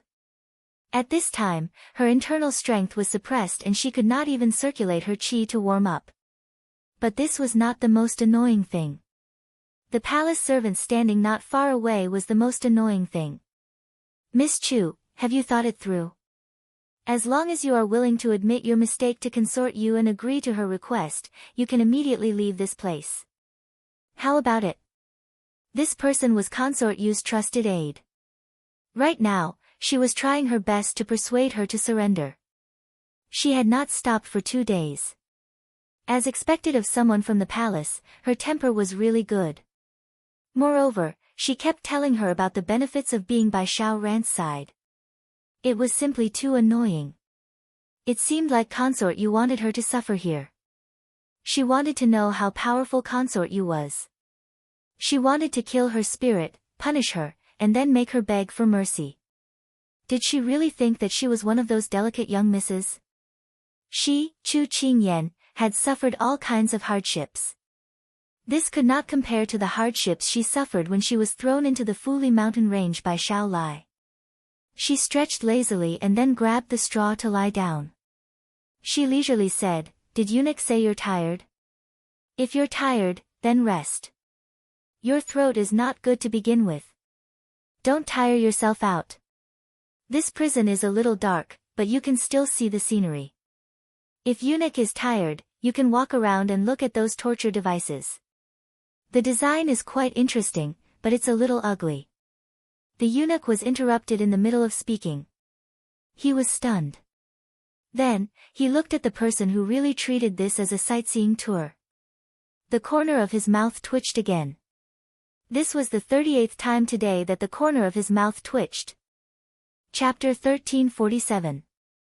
Chu Qingyan's lips curled up as she heard the sound of footsteps being stepped on. That palace servant had finally been angered by her and moved on to other places to vent her frustrations. She lay on the grass and looked at the dark dungeon. The light in her eyes also dimmed. She had heard from Big Ice Cube that the heavenly prison only held important criminals. The lower the level, the more serious the crime and the stricter the security. The lower the level, the lower the possibility of getting out. She recalled the number of steps she had walked down that day. This was probably the lowest level. She thought that to be able to treat her as an equal to a serious criminal, it seemed that her status in the imperial concubine's eyes was still very high. However, she also knew that if it wasn't for Big Ice Cube, she wouldn't be able to enjoy such treatment. However, the more they were afraid and the more careful they were, it proved that this time, they wouldn't go easy on Big Ice Cube. Many of the problems that had perplexed her slowly dissipated after she was imprisoned. It was very quiet here and it allowed her to sort out the current situation. She had now become Big Ice Cube's weak spot that he didn't dare to act rashly. The Imperial Concubine and Big Ice Cube were probably relying on this point to set up a trap while manipulating Big Ice Cube. She thought of what she had said before. She wanted to be an eagle that fought side by side with him. Now, it had become a joke. Not only was she unable to help, she even dragged him down and made him hung up and beaten. How could she take this lying down? She must get out. A dark light flashed across her bright eyes. At this moment, it was time to eat. A soldier walked over with a food box and knocked on the metal door to signal her. Then, he squatted outside and opened it for her. It had to be said that although she was in this dungeon and the living conditions were a little bad, the food she ate wasn't bad. The rotten buns and cold water she had imagined didn't appear at all. On the contrary, she was provided with good food and drink. But thinking about it, if they didn't raise her to be fair and plump, how could she threaten her Big Ice Cube when the time came? Thinking of this, she turned around and didn't want to bother with that soldier. Although the food was good, there was no guarantee that it wasn't spiked. She was very cautious. She only touched a little of the food that was sent to her. She didn't dare to eat too much. Although she had to take care of her appetite, she also had to take care of her little life. However, the soldier lingered outside the cell for a long time and still didn't leave. Chu Qingyan's ears twitched and she sat up again to look at the man. That lowered head suddenly lifted up, and her watery eyes quietly winked at her. Who else could it be but Water Spirit? Chu Qingyan's expression changed slightly, but it was only for a moment before she regained her composure. She patted the grass off her body and walked towards the iron gate. She asked casually, "Little brother, what good stuff have you prepared today? Do you have sweet and sour pork?" Although it was heavily guarded, the palace people guarding outside were still very attentive to her. Knowing that she liked this, they served her this dish every meal. Because in the past 2 days, everyone had gotten used to Chu Qingyan's habits and did not take her actions seriously. Shui Ling, with her back facing the people behind her, smiled and nodded. Can't speak. Chu Qingyan immediately understood. She walked in front of her and squatted down across the iron cell. She reached out and flipped through the food, showing a picky look. These again, I'm tired of looking at them. Don't you know that I'm your master's guest? You're using these to fool me. Be careful that I don't complain to your master. The guards around couldn't help but twitch their mouths. This Chu Bawang was up to mischief again. Water Spirit pursed her lips and smiled silently. It seemed that the young princess consort didn't suffer any grievances here. She could go back and explain to her master. All right, leave it. I'll eat it when I want to. Don't be an eyesore here. Chu Qingyan retracted her hand and clenched the slip of paper that Water Spirit handed to her. She shook her hand at her and then leisurely returned to the pile of grass. Water Spirit lowered her head and retreated. Seeing that no one had noticed the small interaction between the two, Chu Qingyan sighed in relief and lay down with her back to the cell door. Anyway, during this period of time, she was either sleeping or teasing the palace servants and prison guards. She was angry and amused, so everyone was used to her sleeping without saying a word. She opened the slip of paper and it said, "Tomorrow night at 1 a.m.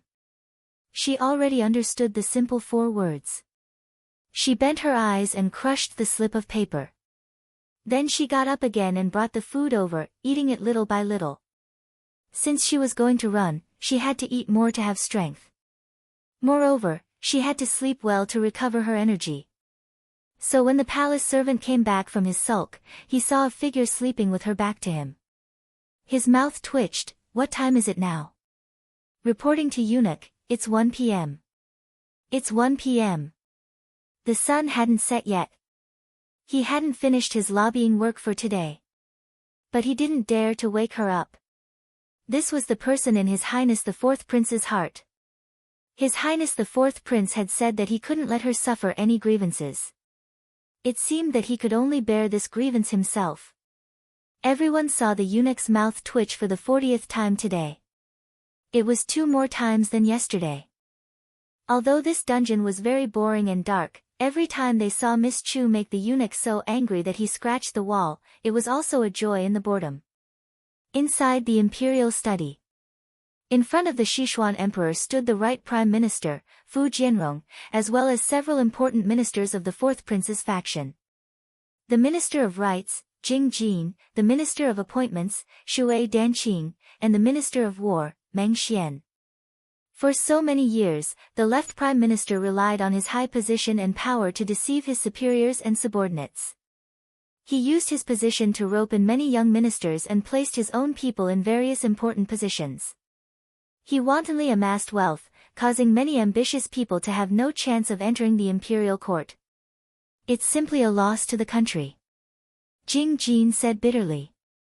Meng Xian wiped the non-existent tears from the corners of his eyes and said with grief and indignation, "That's right, Your Majesty must be clear about everything. Find out whether the left prime minister did something in the battle 15 years ago, causing tens of thousands of our men to be unable to return." After they finished speaking, the Sichuan emperor also became furious. "Tomorrow, tell me everything you know. I will give the civil and military officials an explanation, and I will also give the people an explanation. Your Majesty is wise. Everyone knelt down and cheered 3 times. The right Prime Minister chuckled at the side. This was to boost the morale before the battle. Everyone present was shrewd, and they were all promoted by him. Tomorrow, they would ruthlessly drag the Liang family down from the clouds. Even if they didn't die, they would at least lose a layer of skin. Okay, you can all go and prepare.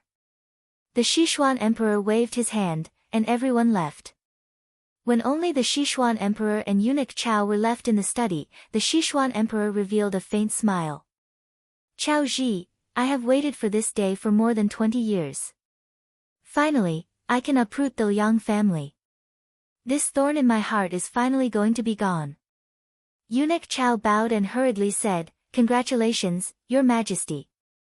Tomorrow, I will also get rid of the King of England. Eunuch Chao was just about to straighten his back, but he instantly froze there. Chapter 1348. When Xiao Su received the news that his little fellow was safe and sound in the prison, he couldn't help but let out a sigh of relief. Water Spirit saw that her master's expression had eased quite a bit and also let out a sigh of relief. But when she thought of the matter she had to report, she was a bit uncertain. She raised her head to look at her master before quickly lowering her head again.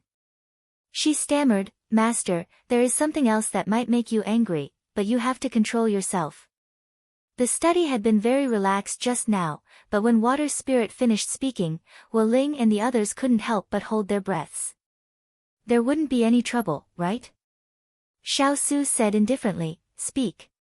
Water Spirit immediately said quickly, Master, the young Princess Consort's internal energy has been suppressed and is now like a normal person. Also, this subordinate found that her pulse is beating a bit strangely. As for the specific situation, Ethereal will have to take her pulse to know. When she had given the letter to the young Princess Consort today, her fingers had brushed her wrist and she had discovered these 2 points. When everyone heard this, they didn't dare to look at the table that had fallen apart again after being replaced. Although their master hadn't been angry on the surface recently, this was even scarier than not being angry at all. Xiao Su took back his hand. His expression didn't change, but the light in his eyes became even colder. Ethereal, you will also go tomorrow night. Ethereal immediately stood up, this subordinate obeys. Xiao Su looked at everyone, has everyone gathered? Turin nodded, all the members of the fierce cavalry have arrived. Some are waiting outside the city and some have already entered the city to wait for orders. Without master's orders, they don't dare act rashly. Hu Ling also added, afternoon tomorrow, Master Chu and Madam Chu will be disguised as farmers delivering vegetables. The carriage has already been prepared and will immediately send them out of the city when they see them. Water Spirit replied, this subordinate has also prepared everything. We will keep a close eye on the city. If there is anything strange, we will send a message to everyone. Wood Spirit and Ethereal also nodded. They were in charge of materials and herbs. As long as they were organized properly, they could be used when necessary. Good. Other than Turin, everyone else is dismissed. Act according to the plan. If there is anything strange, act ahead of time. Xiao Su's jaw clenched as he gave the order solemnly. Yes, this subordinate obeys. Soon, only Xiao Su and Turin were left in the room. Ben Wang's going with you tomorrow night. The Earth Spirit widened his eyes, Master, didn't you say that you would be in charge of the palace? Xiao Su ordered coldly and sternly, there's no need to say more. Take your men to the armory and pick out weapons that you can use. Those are the weapons that have been rewarded by the higher-ups over the years. This. Tu Ling still wanted to say something, but he could only lower his head and accept the order under his master's cold gaze. It turned out that his master had asked him to stay behind because of this. This was too risky. If he was found out, he would really be accused of trying to rebel. But their master was their sky and their faith. No matter what he said, they would not doubt or oppose him. After the Earth Spirit left, Xiao Su turned around and picked up the long sword that was hanging on the wall. The pitch-black scabbard was engraved with complicated patterns that gave off an awe-inspiring glow. The black sword hilt was engraved with the same patterns. When he held it in his hand, he could feel that it was grinding against his rough skin. He used this sword to fight against foreign enemies or to deal with traitors. He never thought that he would use it on his own people one day. With a bit of strength, he pulled out the sword that weighed over 10 jin. A silver light flashed across his eyes, cold and emotionless.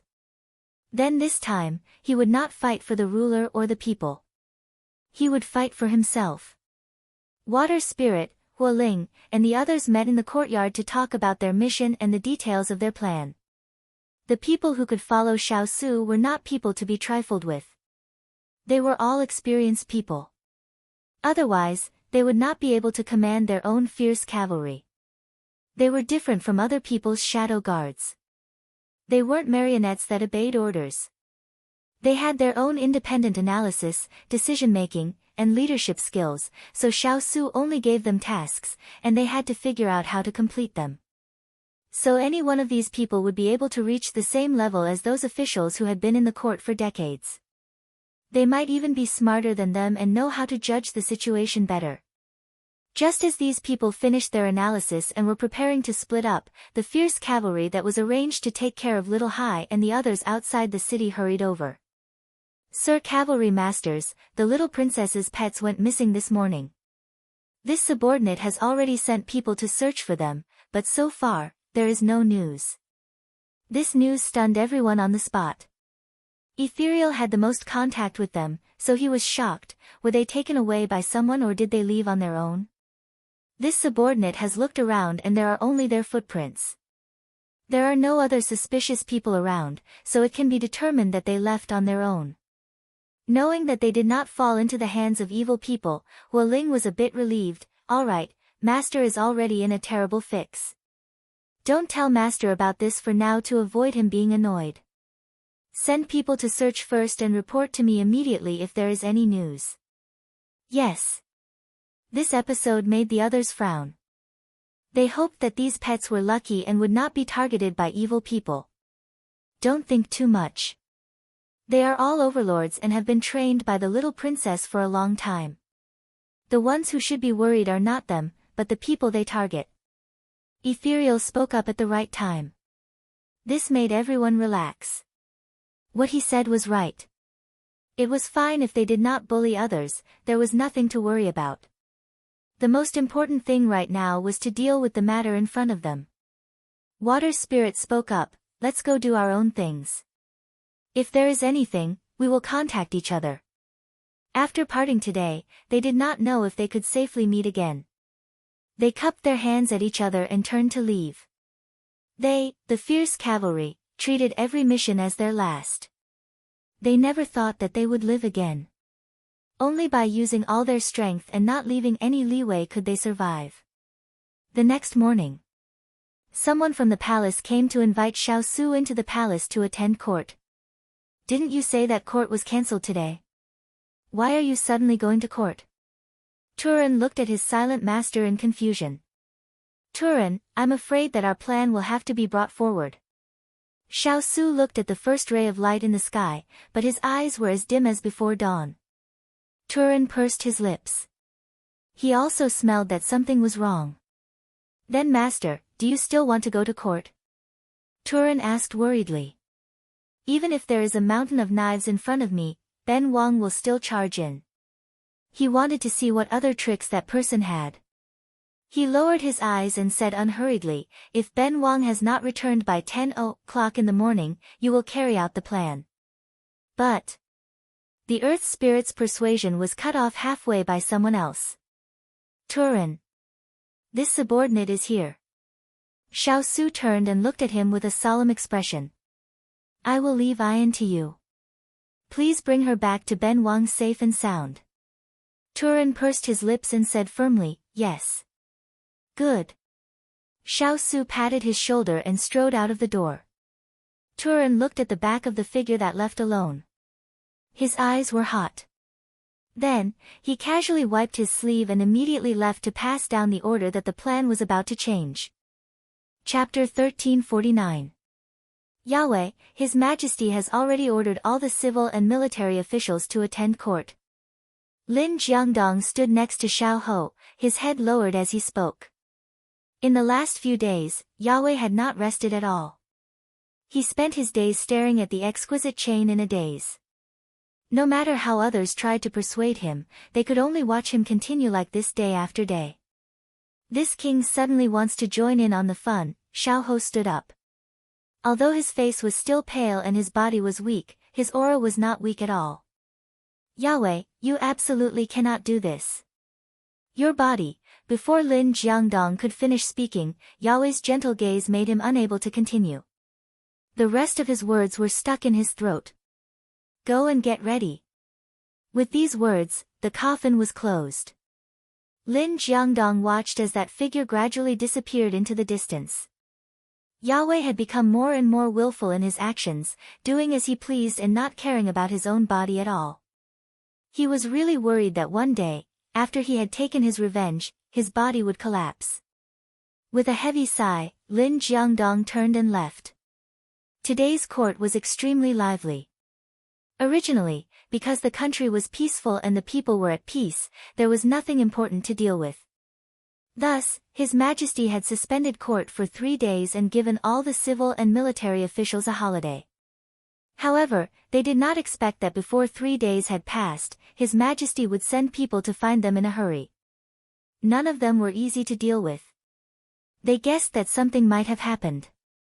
At this time, they were whispering with their close ministers. In contrast, the factions of the left minister and the right minister were the calmest. But even though they were not glaring at each other like in the past, the two factions still disliked each other. And those with sharp eyes could see that the undercurrent between them was even more intense than before. The right minister had an enigmatic smile on his face while the left minister had a faint smile on his face. The leaders of these two factions both exuded an unfathomable aura today.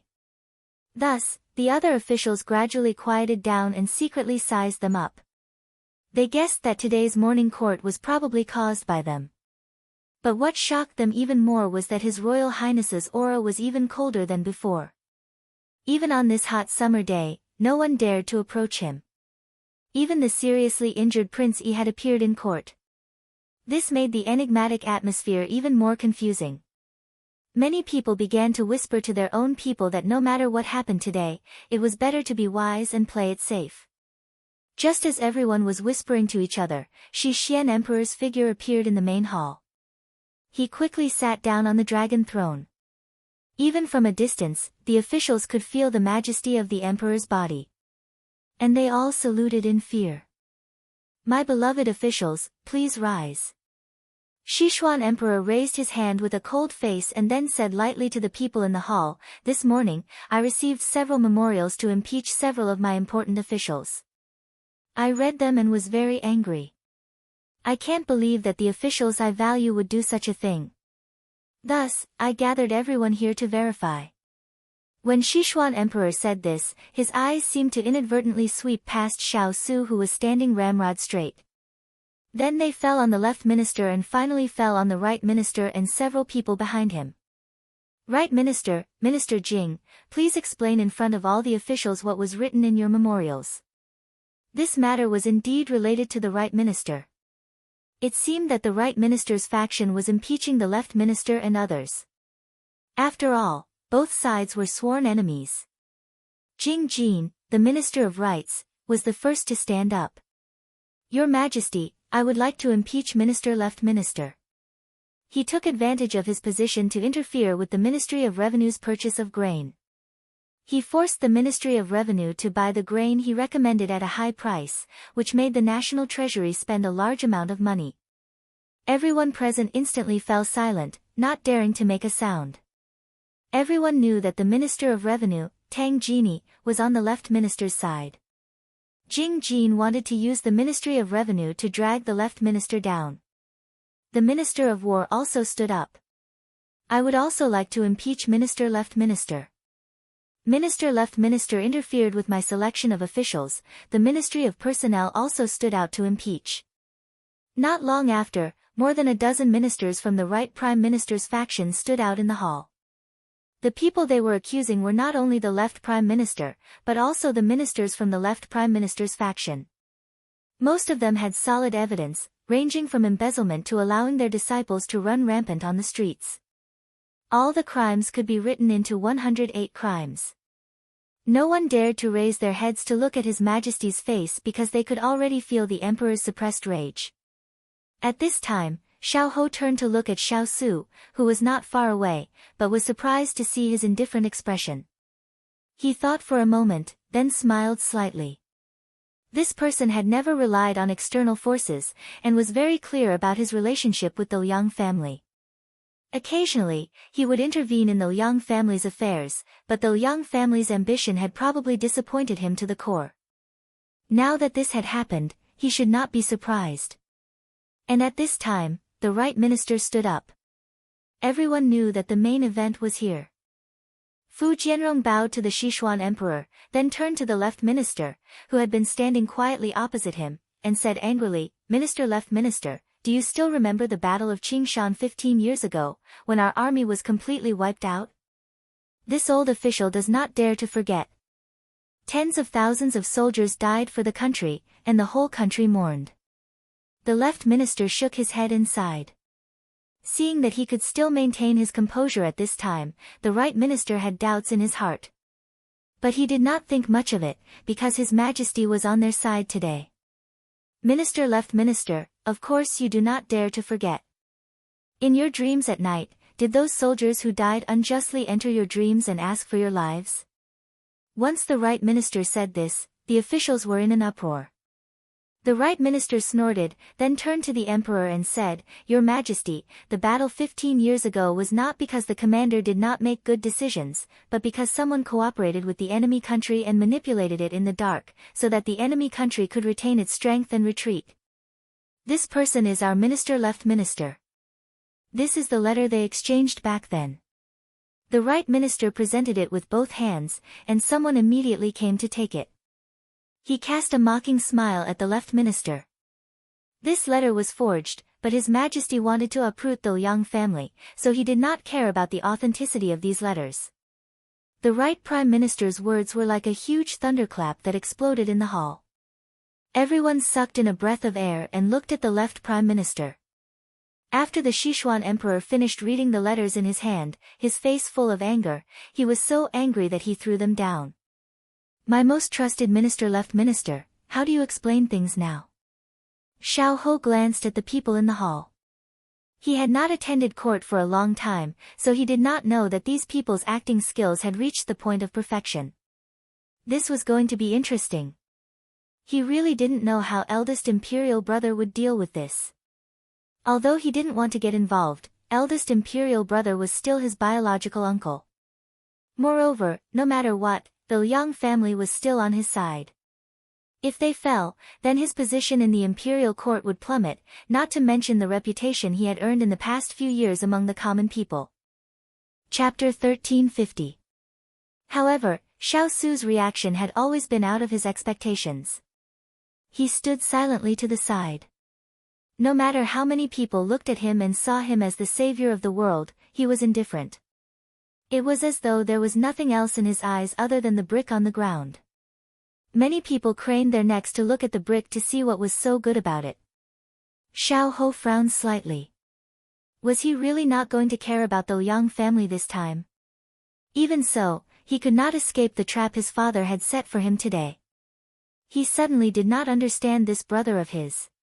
Or rather, after all these years, he had never understood him.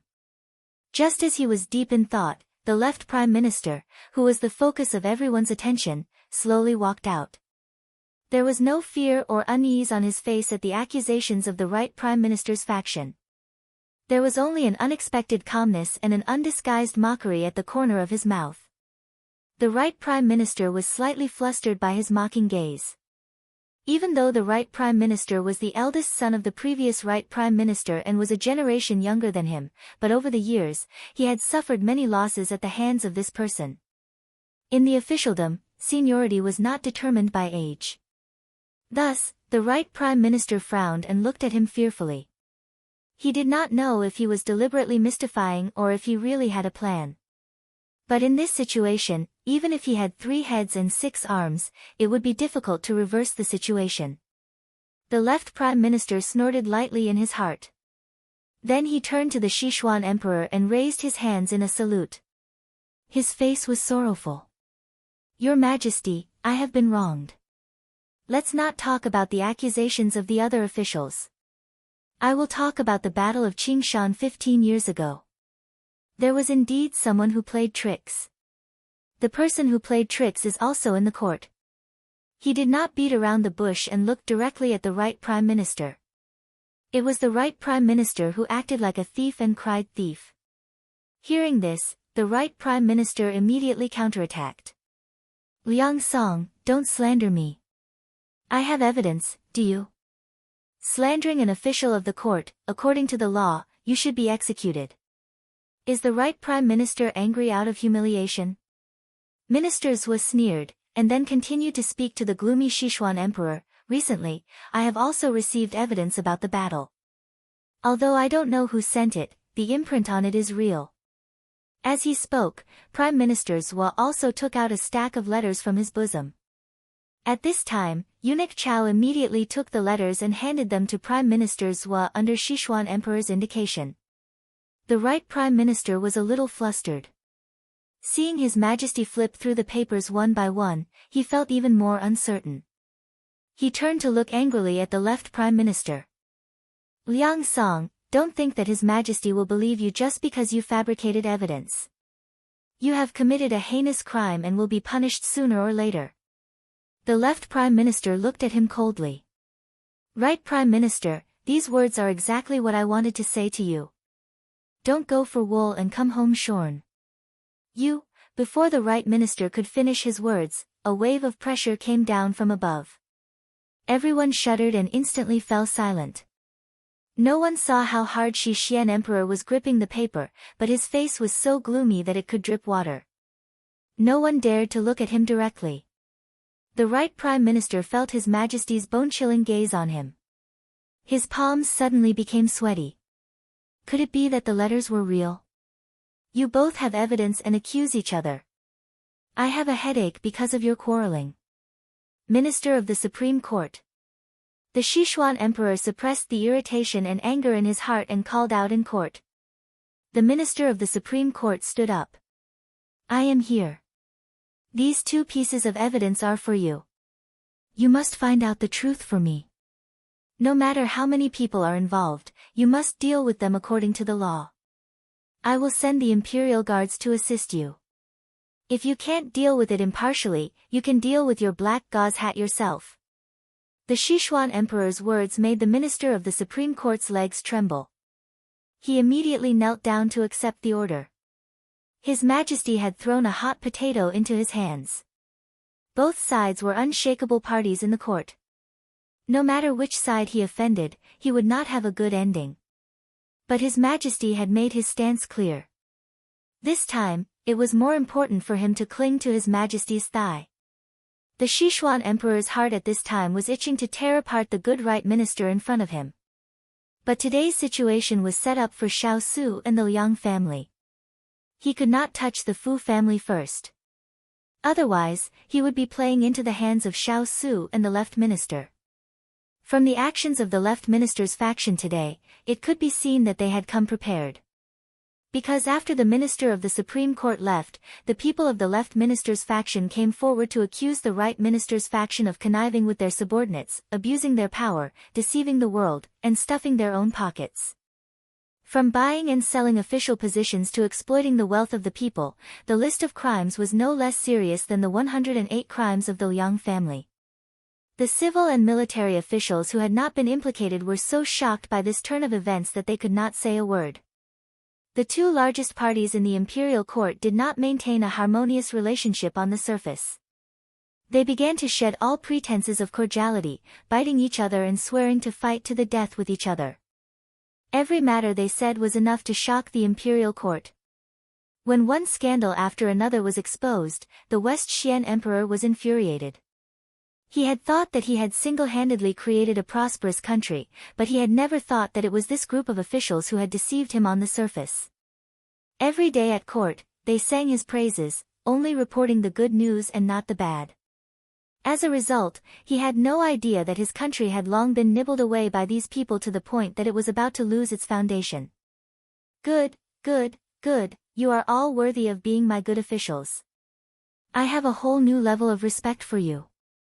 The Sichuan emperor was so angry that he laughed. His eyes swept over these trembling officials. It was sad and laughable. His hand firmly gripped the dragon throne, and he resisted the urge to fling his sleeves and leave. Hand these matters over to the minister of the Supreme Court to investigate. Do not let any of the corrupt officials go. The minister of the Supreme Court was about to cry. These matters involved more than half of the officials in the court. How could he, a small Supreme Court, deal with them? At this time, the Sichuan emperor also reacted. He swept his eyes over the people in the court and suddenly found that he could not trust any of the people he had trusted in the past. He wished he could knock them off the dragon throne. Finally, his gaze fell on Commandery Prince Chong He, who had been a senior official for 3 dynasties. Last time, when they fought against Nansang, it was he who suggested that Xiao Su take command. Although he knew that only Xiao Su was qualified, he still took his anger out on Commandery Prince Chong He for talking too much. At this moment, he realized that the only person he could trust and use was Commandery Prince Chong He. Monarch Chong He, the minister of the Supreme Court is understaffed. I will have to trouble you to oversee the Supreme Court and investigate the crimes committed by these officials with the minister of the Supreme Court. The Sichuan emperor's sincere words made Commandery Prince Chong He sigh softly. He had reached the age where he should retire and return to his hometown.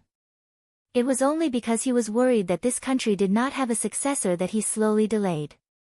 Now that he saw this scene, needless to say, he was mentally and physically exhausted. At this time, he could not refuse. He went up to the Sichuan emperor and cupped his hands. This old official obeys. Chapter 1351. Being able to become a senior official of 3 dynasties was not only because he had lived long enough, but also because of his conduct and the achievements he had made for the country. Commandery Prince Chonghe had served 3 emperors and was highly valued under them.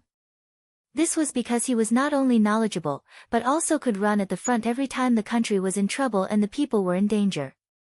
He was different from those officials who were afraid of death.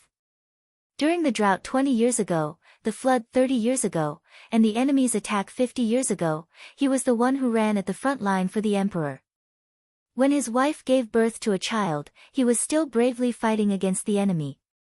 His son, who had been raised to fight against the disaster, was caught in the torrential flood while saving the people. In the end, his grandson also sacrificed himself for the country and the people. This family's contribution to the Sichuan kingdom was obvious to all. Therefore, there was a reason why the Sichuan emperor gave him this important task at this time. Among the ministers present, there must be some of his trusted aides. However, after experiencing the dogfight just now, he realized that after being the emperor for so many years, he couldn't even see people clearly. When he looked around, he couldn't even find a single person he could trust. He suddenly felt that he was very pitiful. However, even if he wanted to purge the court, he had to solve the most urgent matter in front of him. What happened today had already sounded the alarm in his heart. He could not let the situation go out of his control. Take these officials involved away. The left and right prime ministers have worked hard and made great contributions, but the truth has not been found out. After the court, stay in your own mansions first. I will send people to protect your safety. When the truth is out, I will announce your confrontation. Don't worry, I will prove your innocence, but I will not let any sinner go. With that, these officials, who were suspects and accusers of the case, were taken away by the imperial guards in these unclear relationships. Xiao Ho looked at the 2 prime ministers in front of him who were obviously struggling to stand, and then lowered his head to play with the exquisite lock in his hand. It seemed that the eldest brother did not say anything, but that was not the case. The Liang family's move looked like the eldest brother's. He was a person who either did not make a move, or once he made a move, he would definitely make the other party anxious. For so many years, he had suffered a lot from him. Xiao Ho let out a low chuckle and continued to reduce his presence. The mighty stream of people rushed out of the hall. The rest of the ministers who were not affected looked at their former colleagues who were escorted out of the hall. They broke out in cold sweat and wished they could leave the court as soon as possible. Everything that happened today was beyond what they could bear. The dragon would definitely not stop in his anger. They had to hurry home to take refuge. However, Sichuan Emperor did not want to give up. After the incident just now, Sichuan Emperor's eyes were very cold and sharp. He glanced at his eldest son, Xiao Su, who hadn't said a word since the beginning. After watching from the sidelines for so long, he must be very proud of himself. He snorted in his heart and then said slowly, "King of England, Prince Yi was assassinated when he went to Hugua Temple a few days ago. Do you know about this?" "I know a thing or two." Xiao Su stood out and responded faintly. After so many things happened, his father still had the energy to deal with him. It seemed that he was a thorn in his father's heart. Xiao Ho was also a little surprised. He knew that the most important thing at this time was to appease the court instead of making waves. He didn't expect his father to be so stubborn. There would be a good show to watch later. "I don't know much."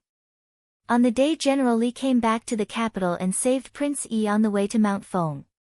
"I have asked General Li to investigate this matter. I don't know how he is doing. General Li, come out and tell us about the progress." Sichuan Emperor asked the King of England at first, and now he asked General Li to come out. Everyone could see the twists and turns during this period. His Majesty was suspecting the King of England of assassinating Prince Yi. But was it credible? Li Weiyuan strode out. He didn't look at Xiao Su but faced the Sichuan Emperor directly. "Your Majesty, I followed the clues left at the scene and found that these people were very similar to the fierce cavalry of His Royal Highness. I suspect that this matter has something to do with the King of England." Everyone present knew that Li Weiyuan was on the Sichuan Emperor's side. It wasn't difficult to see that he represented the Emperor's intention since he spoke so bluntly. Whether this matter was done by the King of England or not, His Majesty wouldn't let the King of England off easily. Because if he wanted to turn a blind eye, he wouldn't say it in the court. Everyone shuddered. The Sichuan Emperor looked at Xiao Su with cold eyes. "King of England, do you have any explanation for General Li's words?" Faced with this kind of accusation, there was no need to worry about excuses. Xiao Su didn't expect to go back safely when he entered the palace today. At this moment, some ministers in the court stood out one after another before Xiao Su responded. "Your Majesty, could General Li have made a mistake? His Royal Highness has no reason to send people to assassinate Prince Yi." An old minister who had been an official for many years saluted the Sichuan Emperor and then raised his objection. With the first objection, there was a second one. "Your Majesty, His Royal Highness has done his best for the court. He has worked hard and made great contributions. He is kind to the people and strict in leading troops. He doesn't look like the kind of person who would kill his own brothers." "Yes, Your Majesty." "Is there any misunderstanding, or is someone trying to frame him?" As an official of the court who worked for the emperor, it was like asking a tiger for its skin. It was already an instinct to seek advantages and avoid disadvantages.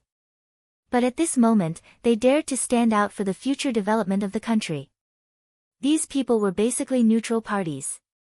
They supported the court and were loyal to the country, not the emperor or a prince. Although His Royal Highness Prince Ing did not grow up in the royal family, they were not stupid. They had eyes and could see that this was a very suitable and outstanding future successor. They would not allow anyone to slander him and strangle this good seedling to death. Therefore, even if they had to face His Majesty's anger, they could not sit and wait for death. Although they cherished their lives, they cared more about the country's future. The Sichuan Emperor didn't expect so many people to come forward to plead for Xiao Su in the blink of an eye. And the person in question didn't even say a word to defend himself. He suddenly felt a surge of anger in his heart. His son hadn't done anything yet, but he had gained so much support. If he didn't get rid of him, he would definitely endanger the country he worked so hard to build. it would be even more difficult for Ranner to inherit the throne. Just as the Sichuan emperor was about to speak with a cold face, a gentle voice sounded from an inconspicuous corner of the hall. Father, since this matter arose because of I should have the right to speak. Chapter 1352. These words sounded very abrupt at such a quiet moment, but the voice was as gentle as a spring breeze, and it also made the anxious atmosphere a little more relaxed. It was not until the voice faded that the crowd realized that the speaker was Xiao Ho, Prince Yi. The Sichuan emperor noticed that his third son was also in the court. He looked over and saw the sickly figure slowly walking out from behind the officials. His face was pale and bloodless, and his steps were as soft as cotton. His body was getting thinner and thinner.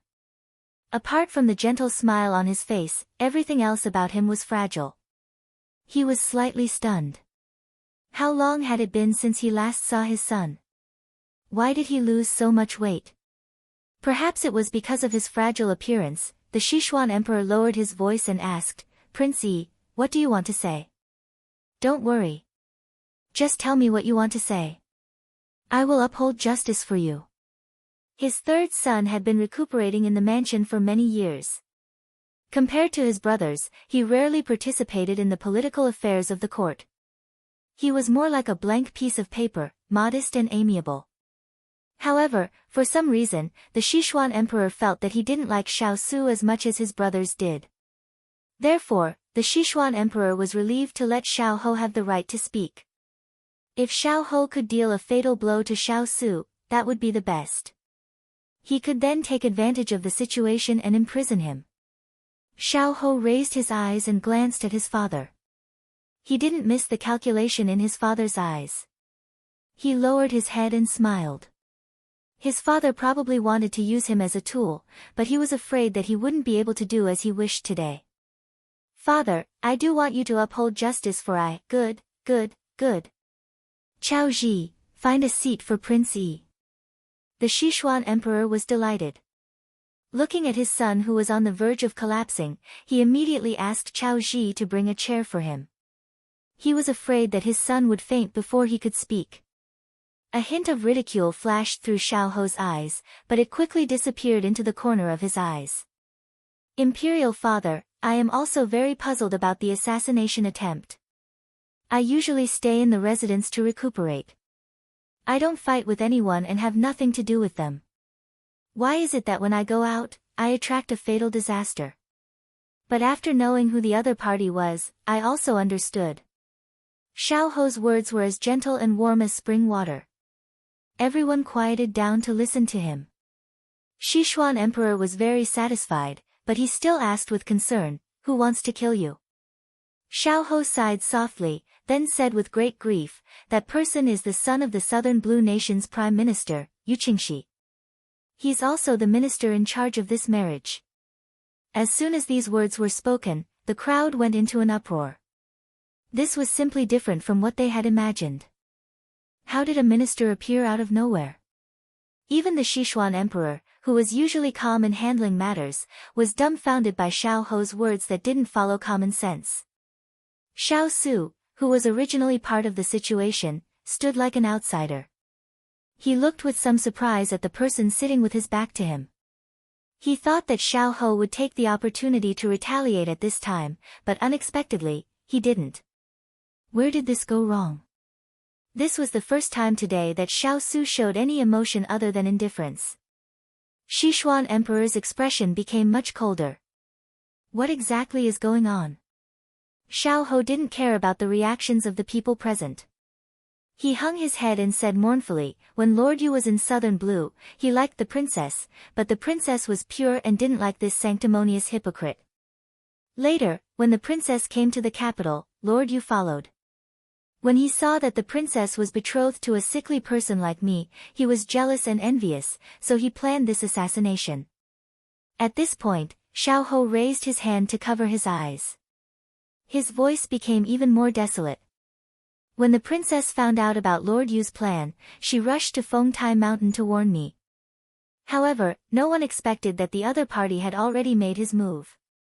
In order to save me, the princess fell off a cliff and never, at this point, Xiaohou was choked with sobs. Everyone present, including the Xian emperor, was shocked by this trembling, sickly prince who was sobbing uncontrollably. Grief spread from Xiaohou's body to the surroundings. Everyone couldn't help but fall silent. Xiaohou had previously stated that he would only have Pang Zhijing as his wife in this lifetime.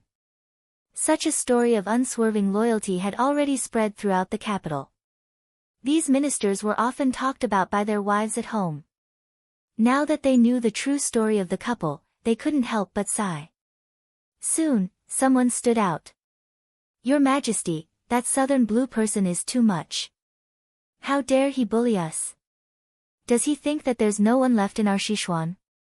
Prince Yi and the princess's love is stronger than gold, but in the end, they were separated by life and death. This humble subject can't bear to see this. Your Majesty, please punish the culprit severely."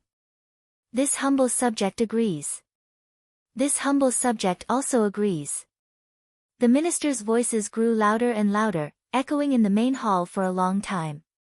Sichuan Emperor looked at the ministers who were filled with righteous indignation and found it difficult to back down.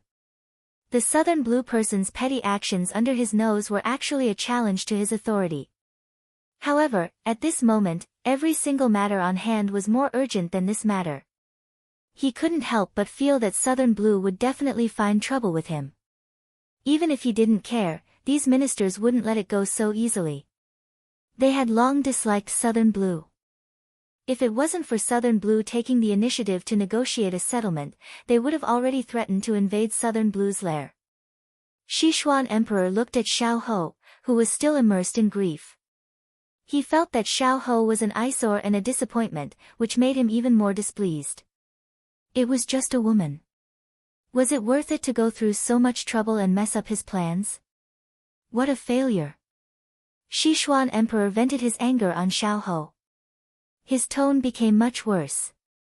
"All right, I will investigate General Li and give you justice." Xiaohou cupped his hands. "Many thanks, Imperial Father." Sichuan Emperor looked at the chaotic court and felt even more irritated. He decided not to proceed according to plan. His malicious gaze fell on Xiaosu. He gave a few instructions to Eunuch Chao before announcing the end of the court session. The remaining ministers heaved a sigh of relief as if they had just survived a disaster. Today's morning court session was the longest and most torturous one in history. They all hurried home, afraid that something unexpected would happen. However, before they left, some ministers passed by Xiaohou and said sympathetically, "My condolences." Xiaohou returned their greetings.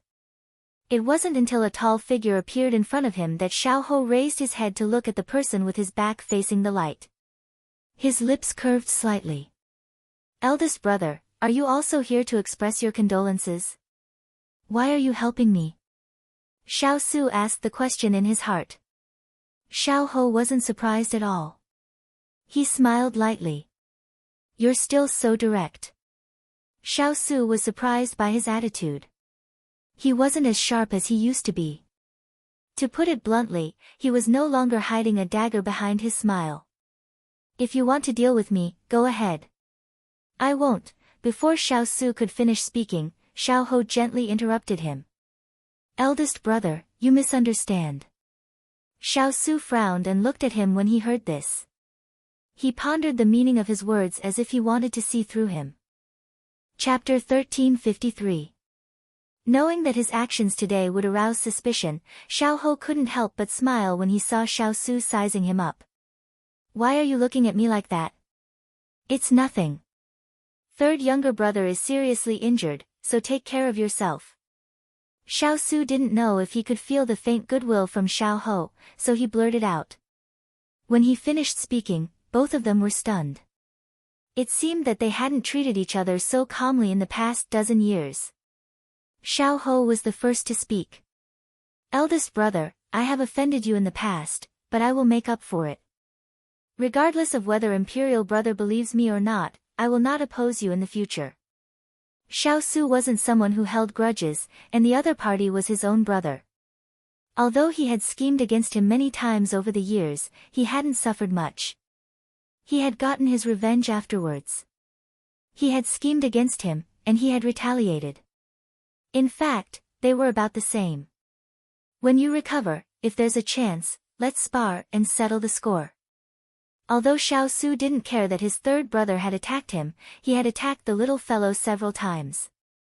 This was something he couldn't forgive easily. Of course. He didn't expect his eldest brother to understand the grudge between them so easily. At this time, Eunuch Chao hurried over. When he saw Xiao Su and Xiao Ho, he respectfully bowed. Then he turned to Xiao Su and said, "His Royal Highness, His Majesty has an important matter to discuss with you. Please come with this old servant to the imperial study immediately." Xiao Su narrowed his eyes. He knew that there was something staring at him today. Xiao Ho also heard Eunuch Chao's words. Slight mockery flashed through his eyes. He didn't want to stay any longer. Ever since he moved out of the imperial palace, he had become more and more displeased with the atmosphere here. Eldest brother, take care. Although he didn't like it, he still cupped his hands and sincerely wished his eldest brother, whose future was uncertain. Xiao Su's brows moved slightly, and he nodded at him. About sister-in-law, please restrain your grief. In the hall, Xiao Ho covered his face in sorrow. Although he was absolving him of his crime, and he knew that this person was very good at acting, he still heard some true sorrow. Thinking of the little fellow's evaluation of Xiao Ho and Pang Zhijing, he couldn't help but add. Xiao Ho was slightly taken aback. This was the most heartfelt condolences he had heard today. While he was in a daze, Xiao Su had already turned around and left. Xiao Ho looked at the tall and handsome figure disappearing bit by bit into the scorching afternoon sun, and a trace of sadness flashed through his heart. Everyone said that this was the world's biggest gold mine, but they didn't know that this was actually hell on earth. The people here were either torturing themselves or being tormented by others. They were princes, but they lived like neither humans nor ghosts. He didn't know if his brother, who had been rolling on the edge of a knife for many years, could safely walk out of this hell today. Xiao Ho turned around. His back was lonely. His sleeves puffed up in the wind as if they were about to fly, but he just slowly walked down the stone steps like this. When Xiao Su came to the imperial study, the people outside didn't report and directly opened the door to let him in. Xiao Su raised his head and looked into the dim hall. He didn't hesitate and directly went in. The door quickly closed behind him. Everyone was shut outside, including the Sichuan Emperor's most valued Eunuch Chao. Eunuch Chao looked at the tightly closed door and thought of the things that His Majesty had asked him to prepare. His eyes were hot and he almost cried. "You're here." When he was in the hall, before he even walked to the center, he heard an old and emotionless voice ring out in the hall. Xiao Su raised his head to look at the person and said indifferently, "Yes." The person with his back facing him slowly turned around. The disguised kindness in his eyes had been peeled off, and undisguised malice fell on the person in front of him. "The backup plan that prime ministers were prepared today was given by you, right?" "It's just an eye for an eye," Xiao Su replied indifferently. "An eye for an eye." Sichuan Emperor laughed and then quickly became indifferent. "Su, your wings have hardened, really hardened. You actually dare to rebel against Imperial Father. Very well." Xiao Su curled his lips. This was his Imperial Father. After his scheme failed, he blamed others. If one didn't know better, they might not even be able to tell that they were father and son. Is it possible that someone wants to harm I and I can't resist? I have always believed that if someone respects me, I will respect them tenfold, and vice versa. Sichuan Emperor's eyes revealed a playful look. If this person was me, would you also return an eye for an eye? Xiao Su retracted his gaze and didn't answer. Su, what you did this time is not like you. Tell me, is it because I left you outside for too long that your heart has become wild and you dare to oppose Imperial Father? Sichuan Emperor sat on the dragon throne. His voice was gentle like a loving father's, but there was a ruthlessness in his words that made one shudder. Xiao Su looked up calmly. Imperial Father, I remember that I was always on the defensive. The one who attacked was you. All these years, you never stopped probing, assassinating, and framing. He had already become numb to it. Then what about this time? Why are you helping the Liang family? Sichuan Emperor looked at him coldly. Xiao Su laughed self-deprecatingly. Imperial father, don't forget that the Liang family is Imperial mother's maiden family. No matter how much you fight, no matter how much Imperial mother dislikes this son will make sure that she has a place to rely on. Moreover, if the Liang family falls, wouldn't you be happy to see it happen? This way, you can push I to the brink of despair without any scruples. The Sichuan Emperor was speechless for a moment when he put it so bluntly. He originally thought that this son of his was a taciturn person who wouldn't say a word after 10 strokes. It seemed that he had underestimated him. Looking at the person whose thoughts he had exposed, Xiao Su felt that if it was 5 years ago, he would definitely be in pain and discomfort. The person who had wholeheartedly wanted to be filial to him not only didn't have a place for him in his heart, but also didn't treat him as his own son. Perhaps he didn't care and died on the battlefield. However, now that he had exposed all of this, he didn't feel as bad as he had expected. Yes, he was no longer the child who had been abandoned by his parents. He had companions he could trust by his side, father-in-law and mother-in-law who treated him as half a son, and a little fellow who loved him to the bone. Therefore, whether he had biological parents or not didn't seem to be that important anymore. Imperial father, if it was in the past, I might have said that if the emperor wants the subject to die, the subject has no choice but to die.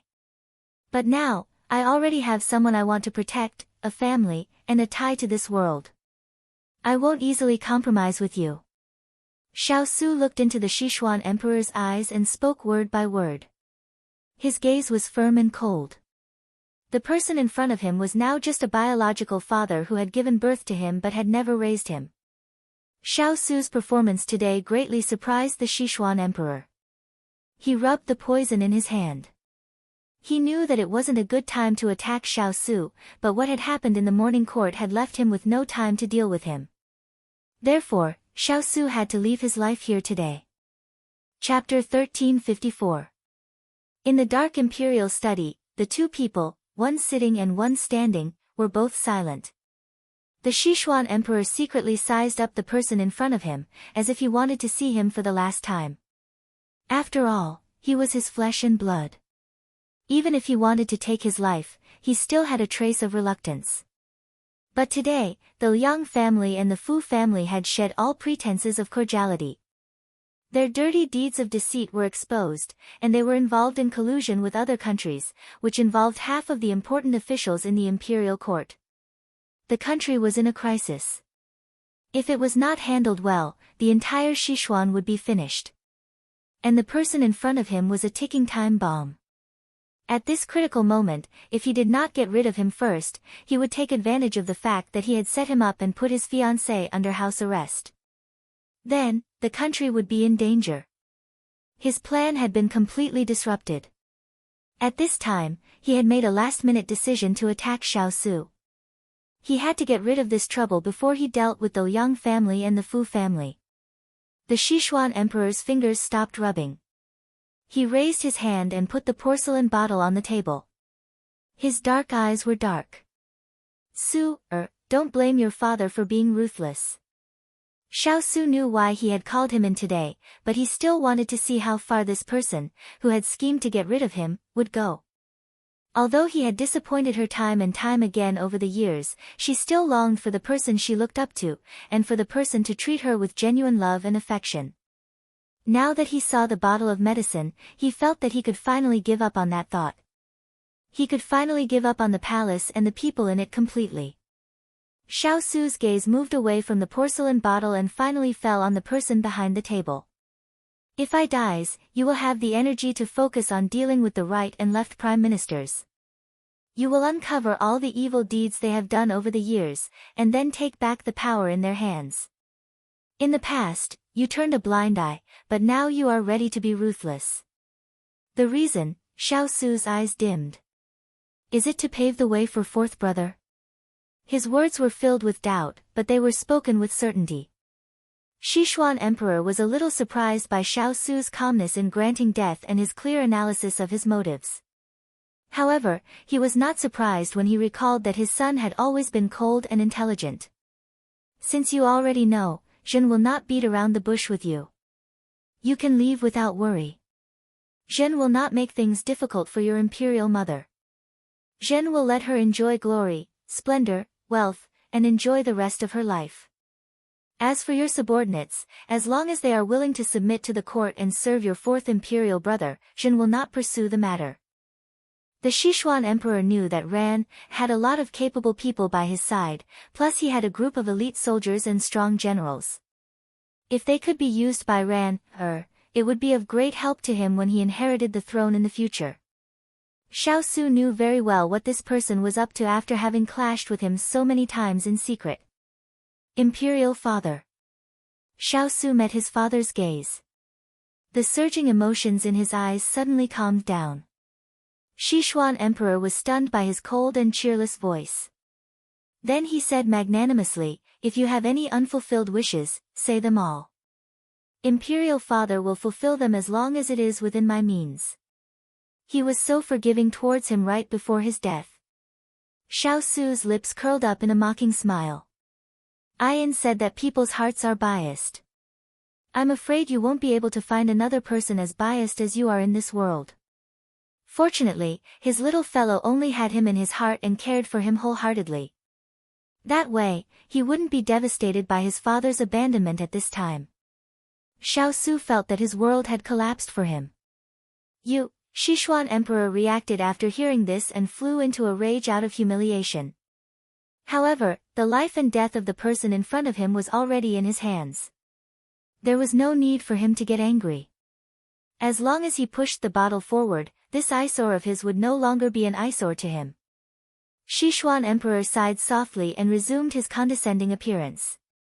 He said calmly, "Imperial father knows that you've suffered a lot since you were a child.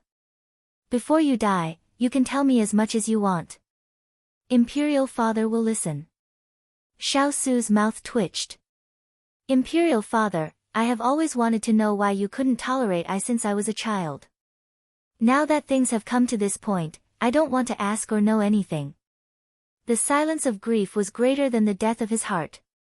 It didn't matter whether he knew the reason or not. The little fellow said that it was a kind of fate for people to meet each other. It was also a kind of fate for them to become father and son. However, not every kind of fate was good. We can't choose our own parents, birth, and appearance, but we can decide our own future.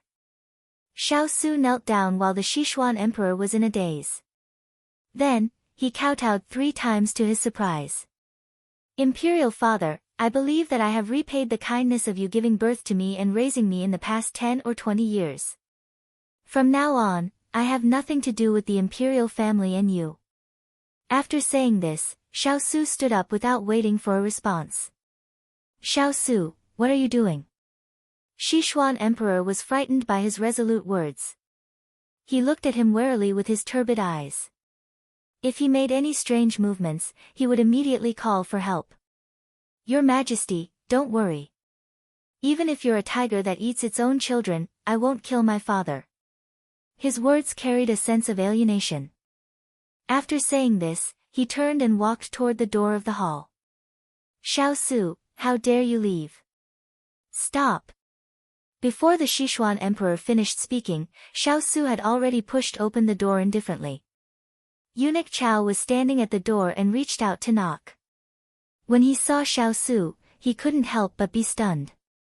Xiao Su put one hand on his waist.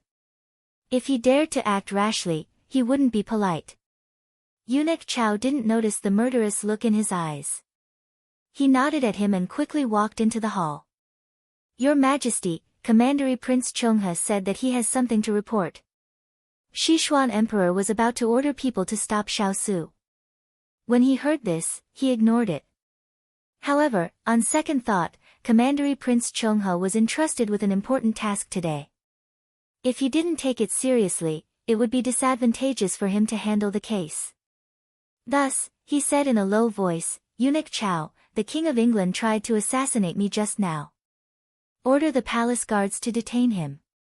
Eunuch Chao was stunned. Rather than detain, it was more appropriate to use the word detain. Sichuan Emperor was displeased by his reaction. Why are you standing there like a fool? Quickly invite the commandery prince in. Eunuch Chao scrambled out of the hall. Commandery Prince Chonghe looked at Xiao Su in front of him and patted him on the shoulder. He sighed and said helplessly, "Child, you've suffered." After saying this, Commandery Prince Chonghe staggered into the hall without waiting for Xiao Su's response. At this age, some things didn't need to be said. His eyes were blind, but his heart wasn't. When the door of the hall was closed again, Xiao Su looked at the palace guards who surrounded him. His fingers rested on the hilt of the sword at his waist. The little fellow had once said that every child was the treasure that their parents held in their mouths and held in their palms. He had never experienced it in his life, but he would let his children experience the love of their parents. He and the little fellow would have their own treasures. Therefore, before that, he wouldn't compromise so easily. Chapter 1355. Commandery Prince Chonghe looked up at the increasingly muddle-headed emperor and sighed. Your Majesty, do you really want to deal with His Royal Highness? No matter what, he is still your child. If he hadn't received Prince Yi's hint before leaving the palace, he wouldn't have known that His Majesty was going to kill his own son. I'm doing this for the country and the overall situation. Sichuan Emperor didn't expect the commandery prince to accuse him as soon as he entered the hall. His face darkened immediately. Commandery Prince Chonghe shook his head. Your Majesty, you should know that apart from the advantages of the Empress, the King of England has the ability to govern the country and is supported by the people and the people. He also loves his people as if they were his children. He can convince the officials and the people internally and can fend off the enemies externally. He is a rare talent for Sichuan. You shouldn't turn a blind eye to this. Sichuan Emperor clasped the table with his hands tightly. His eyes were full of frost and his voice was colder than before. Commandery Prince, he is too fierce and too cold. He is not suitable for today's peaceful country. It's up to your Majesty to decide whether he is suitable or not. As a subject, I can only give advice from the side. Commandery Prince Chonghe's words had a hidden meaning, which made Sichuan Emperor angry again. How dare this old thing slander him? At this moment, the sound of swords clashing came from outside. Although it wasn't clear, it was enough to make these two experienced people change their expressions. Chao Ji, get in here. Eunuch Chao's figure appeared at the sound of the voice. He scrambled inside. Your Majesty, it's bad. The King of England and the palace guards are fighting.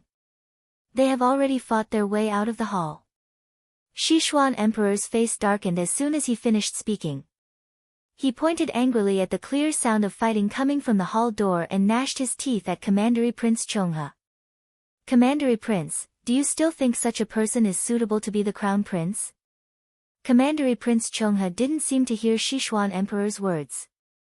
He raised his head and looked out of the hall with a touch of sorrow in his eyes. I'm afraid the country is going to be in chaos. Sichuan Emperor thought he agreed with him. He turned to Eunuch Chao and said, ask Fuing to order 1,000 soldiers to stop him. Don't let him leave the palace and contact his henchmen outside. Dead or alive. Dead or alive.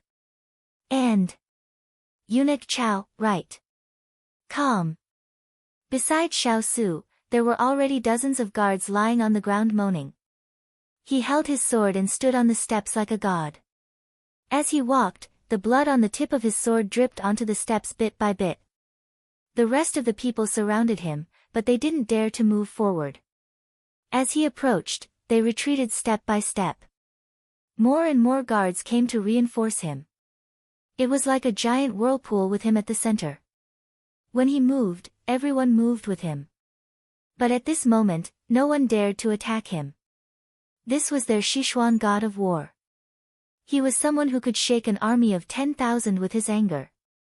They never imagined that they would face such a terrifying opponent one day. He could fight against 100 people by himself. In the blink of an eye, several of their brothers had fallen under his sword. It was too terrifying. Xiao Su coldly looked at the trembling guards in front of him.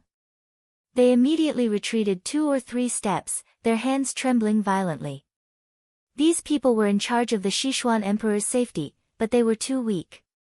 But he knew that these people were nothing to be afraid of. His true opponent was, his gaze passed over the guards in front of him and looked at the imperial guards in the square. They were like black ants swarming in his direction. Fu Ying, the third grandson of the right prime minister, was now in charge of mobilizing the imperial guards in the entire palace. He had the Black Feather Troop under him, and his martial arts were not to be underestimated. He didn't expect that the Fu family's power had infiltrated so deeply into the palace. But he smiled. This had nothing to do with him anymore. He just wanted to walk out of here and see his little fellow. As soon as Fu Ying arrived, the guards immediately withdrew from their positions and let the imperial guards in. King of England, this is not your city, and it is not your battlefield in the past. You are alone, without a fierce cavalry or thousands of troops. A wise man submits to circumstances. Put down your sword and surrender. I won't make things difficult for you. A bloodthirsty look flashed across Fu Ying's eyes. If Xiao Su could be captured without a fight, then Fu Ying could humiliate him however he wanted. He had long found Xiao Su an eyesore. He could take this opportunity to make Xiao Su suffer and let him know the consequences of offending the Fu family. If he wanted to fight to the death, then it couldn't be better. They had more people, and it was more than enough to kill him. Xiao Su looked at him indifferently, as if he didn't hear what he said. He raised his sword and continued to walk forward. An ant didn't deserve to talk to him. Fu Ying had been pampered since he was young. He had always been proud and arrogant. Even when he entered the palace and took up this important position, it was smooth sailing. He had never been treated coldly. Now that he was ignored, how could he not be angry? His eyes were filled with murderous intent. I have already said good things first. You refused a toast only to be forced to drink a forfeit. Don't blame me for being impolite. Noisy.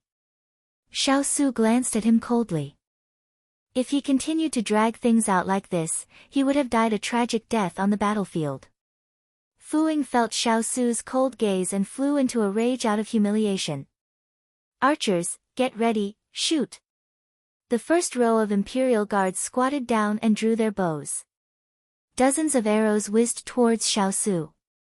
The sharp tips of the arrows flashed under the sun, eerie and terrifying. However, Xiao Su's expression didn't change from beginning to end. With a slight movement of his wrist, he flipped his sword and jumped up, waving his arm towards the arrows coming from all directions. He only had one sword in his hand, but looking at it, it was as if there were countless swords dancing in the air. Every arrow was blocked and the sword flashed, dazzling the eyes. Too fast, too fast. Someone couldn't help but murmur. It was the first time in their lives that they had seen such a fast sword. Fu Ying was also stunned by Xiao Su's superb martial arts.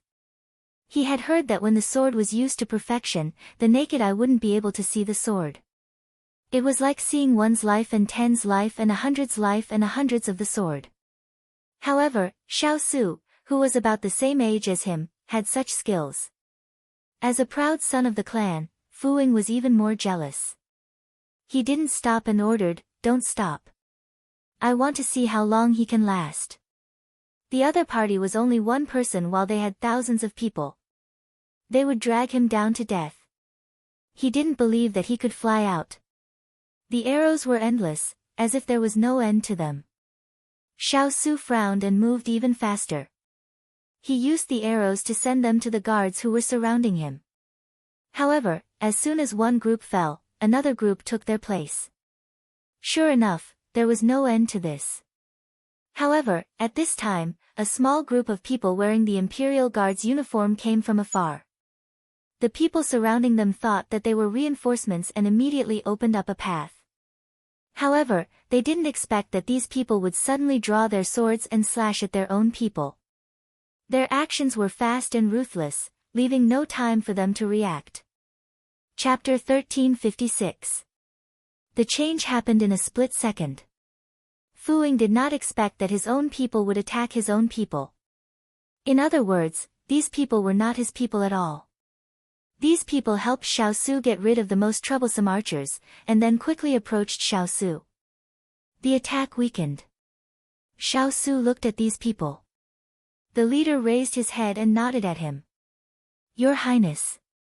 This was not a stranger, but Jin Xian. Xiao Su was surprised to see them here. Before he could ask, Jin Xian had already answered himself. Before Master entered the palace, he ordered Su Yi to bring the Howling Cavalry to find me. He told me to react if there was any movement. Xiao Su understood. The little fellow was afraid that he would be in danger and left a backup plan. I have 50 Howling Cavalry. We will do our best to escort you out of the palace. Ever since his master was placed under house arrest in the Imperial Palace, he never went to court again. Because of his identity, he often interacted with the Imperial Guards, so he took the chance to bring Xiao Qi to the Imperial Palace before the Imperial Palace was under martial law. He kidnapped the Imperial Guards and disguised himself as them to sneak into the Imperial Palace. Because the timing was right, they were not stopped outside the palace gates. Jin Xian did not tell the people in front of him how much they suffered in the palace. Because there was no need to. Okay, let's fight side by side. Xiao Su did not talk much. He waved his hand and got rid of another person. He knew how smart and sharp the little fellow was. Only someone who cared about him could heal his past scars and bring him back to life. Today, even if he had to wash the palace with blood, he would step out of here. Weapons clashed, blood dripped, and the blood spread. Blood dripped from his sleeves to the ground, but he did not care. His eyes were dyed red by the sun. The calmness in his eyes was gradually broken, and monstrous anger surged. Whoever stopped him from finding the little fellow, he would kill God and Buddha. 2 hours ago, Turan waited for his master to come out of the palace, and did not receive his signal. He knew that what his master was worried about finally happened. Something happened to him in the palace. Sir, what should we do? The subordinate beside him asked. Turan looked in the direction of the Imperial Palace and gritted his teeth. Act according to the plan. His master had entrusted the young princess to him, so he could not betray his master's trust. Yes. At this moment, they were already waiting outside the prison. As long as the order was given, they would immediately move out. Who are you? This is not a place for you to stay. Hurry. Before he could finish his sentence, Turan had already killed the guard at the door. The rest of the people saw that something was wrong and immediately wanted to call for help, but they could not speak. Turan led his men over the guards' corpses and quickly entered the prison. They're at the lowest level. We have to be fast. He had to find the little princess before the soldiers arrived. Water Spirit said that there's an iron door in front of us, and there's one on every floor below. Wood Spirit, I'll send someone to escort you to unlock the door. After Turan's words, Wood Spirit did not say anything and walked towards the first iron door under the protection of the others. He glanced at the keyhole and immediately reached into the bag he carried with him. After taking out something, he immediately fumbled around the keyhole for a moment. Soon, the first iron door opened. Wood Spirit turned around and nodded at Turan, who was doing his best to kill the enemies. Then, he continued to walk forward. This prison only held serious criminals. There was an iron door on every floor. Usually, the keys were in the hands of the officials in charge of guarding the prison. They did not have much time to look for the keys, nor did they need to. The prison's lock could trap other people, but it could not trap Wood Spirit, who was known as a skilled craftsman. More and more guards came after hearing the news, but one iron door after another was opened in Wood Spirit's hands. Xiao Lai's expression did not change. If one came, he would kill one. If two came, he would kill two. In the prison, Chu Qingyan was lying on her side, quietly waiting for the arrival of night. However, she heard a faint sound coming from above. Her ears twitched and she immediately sat up. What happened? Logically speaking, the prison was the quietest place. It should not be so noisy. Because the soundproofing of the prison was very good, if one could hear a little sound, one could guess how big the commotion was above. However, not only did the sound not stop, it became louder and louder, and it seemed to be coming in her direction. She immediately became vigilant. Previously, Chu Qingyan's ears were good and heard the sound first. Now, the sound was getting louder and louder. Those who guarded her also heard it and stood up in fear. The head of the palace immediately summoned the guard. What happened? Why is it so noisy above? The guard did not understand and immediately said, "This servant will go and take a look." With that, the guard immediately walked forward. He went up a few steps and opened the iron door to investigate. However, what awaited him was a blood-stained sword. The last floor. The guard subconsciously nodded and then quickly fell silent. Turan put away his sword and strode down the steps.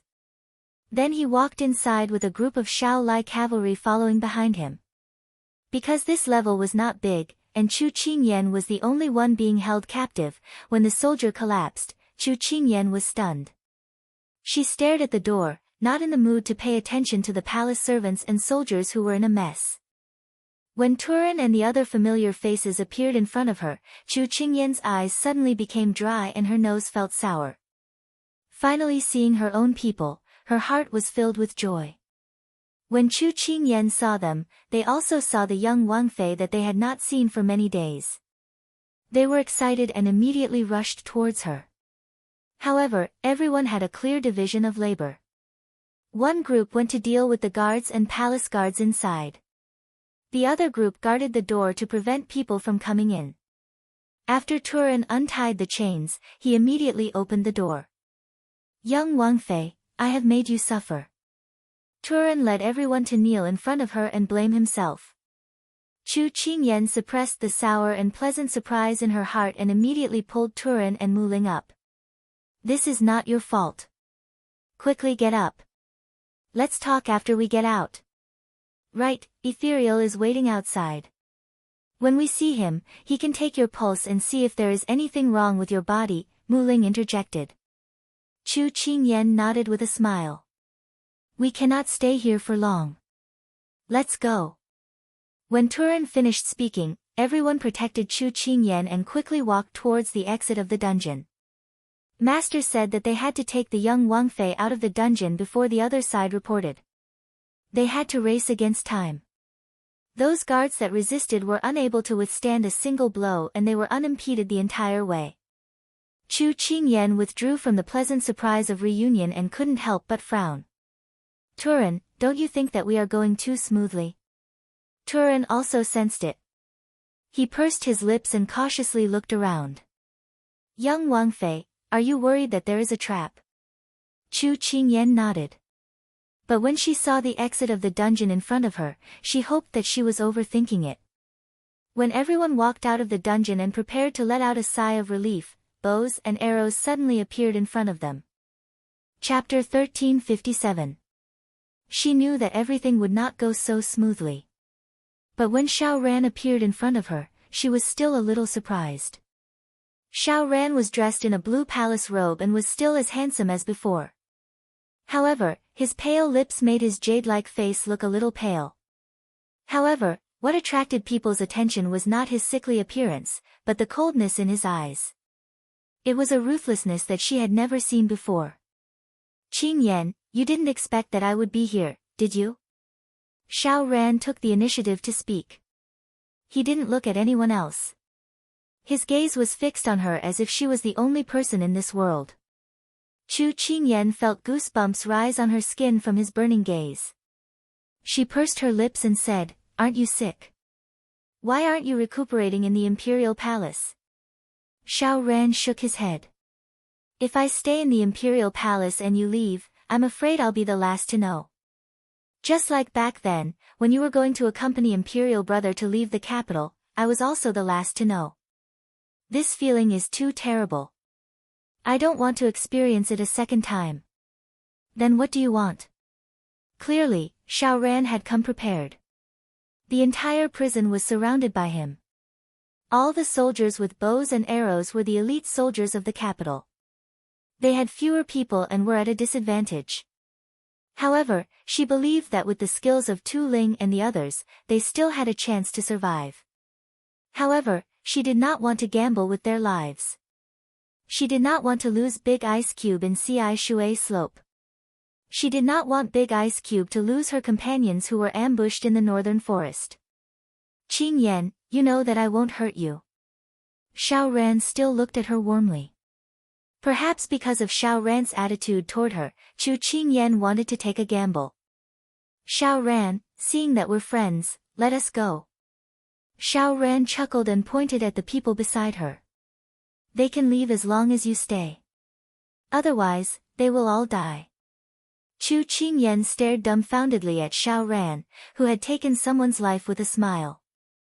It was as if she was looking at the past, when he had pointed at the pastries and asked the shop owner to pack them up. It was clearly the same action, but it made her blood run cold. Qing Yan, it's already my limit to let them go.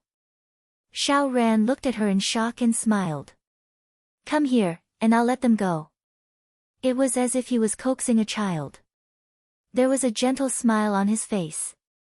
But she knew that when she went there, he would have a chance to order Turan and the others to be killed. Things had changed after all these years. Things had changed after all these years. I thought we could be good friends forever, but it seems like it was just my wishful thinking. When Xiao Ran looked at her sorrowful expression as she said this, he couldn't help but take a step back.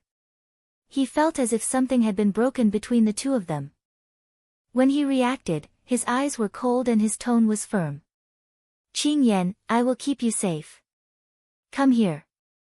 At this time, Turan, who had been vigilantly observing the surroundings, held his sword in front of his chest.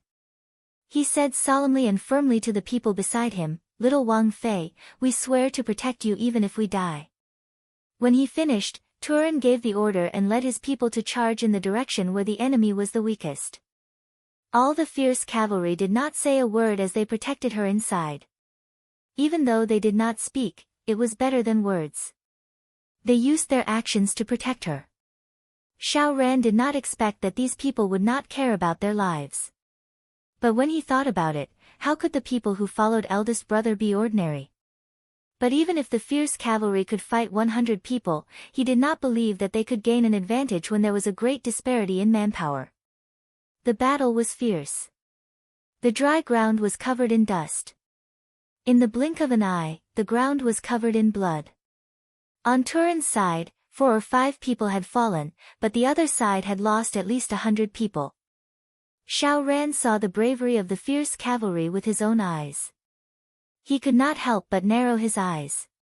Before, he was worried about Qing Yan and was afraid of hurting her, so the hundreds of archers were just waiting for orders. Now that he saw that they were about to tear a hole in the encirclement, his eyes darkened. He sneered and gave the order, then don't blame me for being impolite. Shoot! When he finished, hundreds of arrows flew towards them. The fierce cavalry had to fight the soldiers in front of them as well as deal with the endless rain of arrows. Even though they were all elites, each of them capable of fighting against a general, they were powerless at this moment. Soon, people on the outermost layer fell. But before they fell, they did not forget to use all their strength to push their little princess to a safe place. Even if they were shot into hedgehogs, they had to block in front of her until they closed their eyes. This was the person that their master valued. This was the little princess that they respected the most. Even if they had to use their last bit of strength, they had to protect her. Protect her. Chu Qingyan's eyes were bloodshot as she watched. She wished that she was the one who would take the brunt of those knives and arrows for them. She had never hated herself as much as she did now. She was useless and useless. Chu Qingyan closed her eyes. When she opened them again, there was a sword in her hand. Although she had no internal energy, she could still use her moves. Just as she was about to rush out, Turan pulled her behind him and used his body to protect her. He kicked the people in front of him. Little princess, you are not their match. These people are not ordinary soldiers. They are most likely an army that His Majesty has specially trained. Turan knew that when he said this, the little princess would understand. Chu Qingyan did indeed understand. It was no wonder that these people were skilled in archery and fighting. They were even more skilled than the city guards in the capital city. Her heart sank even further. If they were in this situation, then wouldn't the big ice cube be in a worse situation? When she was in the prison, she had learned about the big ice cube situation from Turan. She was very anxious now. Seeing the fierce cavalry that eldest brother had carefully trained fall one by one, Xiaoran felt an inexplicable sense of pleasure. He raised his hand and everyone stopped shooting. Looking at the remaining dozen people, he faintly said, "Qingyan, eldest brother can't protect you. Only I can protect you. I will give you one last chance. Come here." The remaining people protected their little princess in the middle. When they heard his words, they all sneered. Chu Qingyan was also a little embarrassed at this time. Although she was more or less injured, the injuries of the people around her were more serious. They were all injured in order to protect her, this burden. She felt very guilty. "Little princess, we are fine. You don't have to worry. We have already disregarded life and death." Turan knew that she was upset and comforted her in a hoarse voice. Chu Qingyan gritted her teeth and said in a low voice, "Okay, if we are going to die, we will die together." Turan and the others looked as if they were unafraid of death. Just as they were about to make a last stand, suddenly, a voice slowly sounded. "Bullying a weak woman in broad daylight, what kind of hero are you? If this spreads out in the future, people will laugh at you." Chapter 1358. The familiar voice, the familiar tone, it was so familiar that Chu Qingyan couldn't help but raise the corners of her mouth. She looked towards the source of the voice and saw a purplish figure standing on the tallest flagpole in front of the prison, his back facing the light. He slowly fanned himself with an elegant fan in his hand. People who didn't know him would think that he was some pretentious young master. "Who are you? Do you want to meddle in the imperial family's affairs?" Xiaoran looked at him vigilantly. Ever since he appeared, he noticed that Qingyan was smiling. His heart immediately felt uncomfortable, and his tone became very bad. Higashio Motetsu first looked at the little lass who was being protected. Although she was in a sorry state and was injured, she was still in good spirits. He couldn't help but feel relieved. Then, he turned to look at Xiaoran. Previously, he had received his father's orders to do many things by Xiaoran's side. However, he had always been in disguise, so even if he was standing in front of him now, Xiaoran couldn't help but look at him. "This young master can't be bothered to care about the matters of your imperial family." His phoenix eyes slightly turned, the brilliance was brilliant, but there was a hidden anger that couldn't be seen by others. "However, this young master will not allow anyone to bully the little girl under my protection. Therefore, this young master is determined to take this person today." Xiaoran heard this and was about to order people to take down the person who was full of nonsense. Suddenly, he saw that person raise his hand and a dozen small marble-like things flew down. "Fourth Prince, be careful of hidden weapons." Just as everyone raised their shields to protect Xiaoran, those marble-like things exploded when they hit the ground. Immediately, thick smoke billowed and filled the empty space in front of the prison. The change happened in the blink of an eye. Chu Qingyan and the others were about to take advantage of the situation to leave, but another person appeared beside her and grabbed her wrist. Then, he said to Turan and the others, "Go towards the southeast." The wind was blowing from the southeast today. They could only leave quickly if they followed the wind.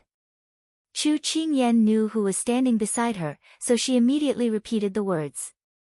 Turan and the others would only obey her orders. Yes. Thus, everyone took advantage of the smoke to escape in the chaos. When the smoke dissipated, there was no one left on the field. Xiaoran pushed the people in front of him away. His eyes were full of anger. "Go after them. Except for Qingyan, don't let anyone go." Yes. He didn't know how to describe his luck today. As soon as he escaped from the imperial prison, he thought that he was safe. Then, he ran into the capital's patrol team. They were covered in blood and were immediately targeted. Alerting a group was equivalent to alerting all of the city's defenses. Thus, the pursuit began very quickly. We can't go on like this. Little Wang Fei, this subordinate will lead people to distract them. You guys think of a way to get out of the city. As long as you get out of the city and find water spirit, you will be safe. Turin quickly finished speaking.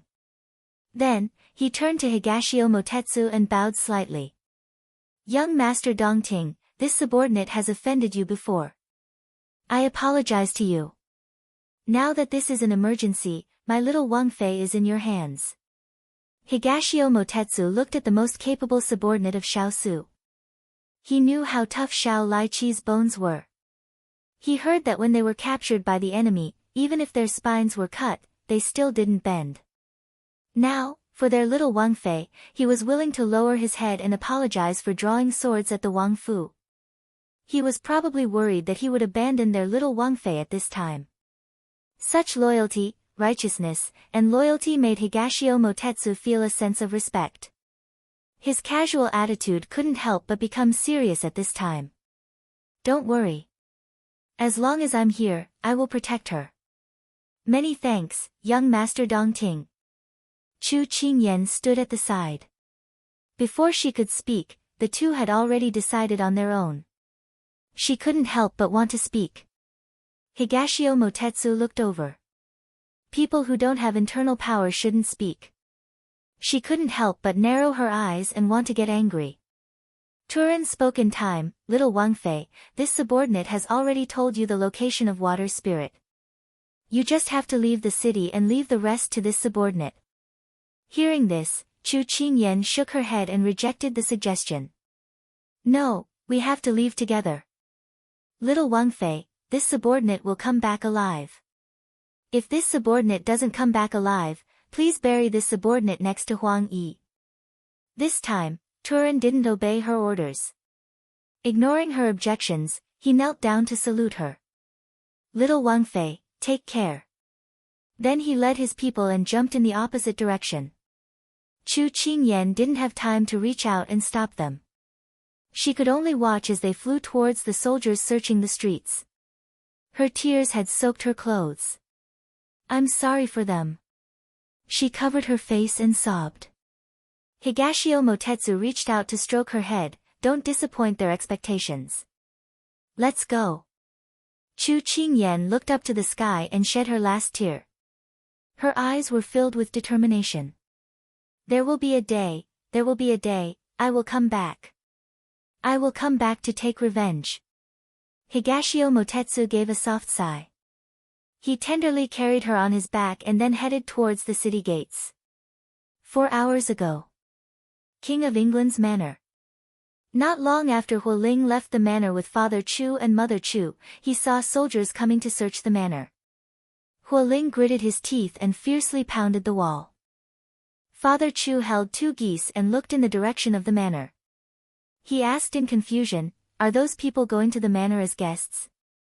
Should we go back and entertain them? No, those people don't come with good intentions. They want to search our manor. Huo Ling spat out each word with hatred. Father Chu threw the geese in his hands to Xining when he heard this. He rolled up his sleeves and was about to leave. Huo Ling couldn't care less about his grief and anger. He immediately stopped him, Ancestor, what are you going to do? The streets were probably filled with people trying to catch them right now. Father Chu angrily waved his fists and struggled to run over, they're destroying my home. I have to protect my home. Otherwise, son-in-law and Kai Kai won't have a home when they come back. Once these words were said, everyone's eyes turned red. Huo Ling hugged Father Chu's waist and said in a hoarse voice, Old man, we can't do that now. We have to live well. Only by living can we have the ability to come back and protect it. Father Chu slowly sighed. After Huo Ling let go, he slowly walked to Mother Chu's side. He leaned his head on her shoulder and said sadly, Dan Yang, I'm useless. I can't protect my home, I can't protect you. Mother Chu hugged him with her eyes closed. Kai Kai and son-in-law won't blame you. Don't feel bad. Huo Ling wiped his eyes. When he saw the carriage coming, he immediately called for everyone to get in. Master said that we have to leave the city before the city gates close, otherwise we won't be able to leave. Everyone knew that time was tight. They didn't have time to be sad as they quickly climbed into the carriage. There weren't many people they could bring. There was only Father Chu, Mother Chu, Xining, Lve, Qing Yi, and Lan Yi in the carriage. The remaining people guarding the carriage were Huo Ling's Shaolai cavalry. They were pretending to be a family going out to visit relatives. They had already prepared the things needed to prove their identities, so everyone headed towards the city gates. After half a stick of incense, they arrived at the city gates and lined up to be inspected. There were only 2 people left before it was their turn, but when Huo Ling saw the city guards comparing the portraits in their hands, he knew that things were bad.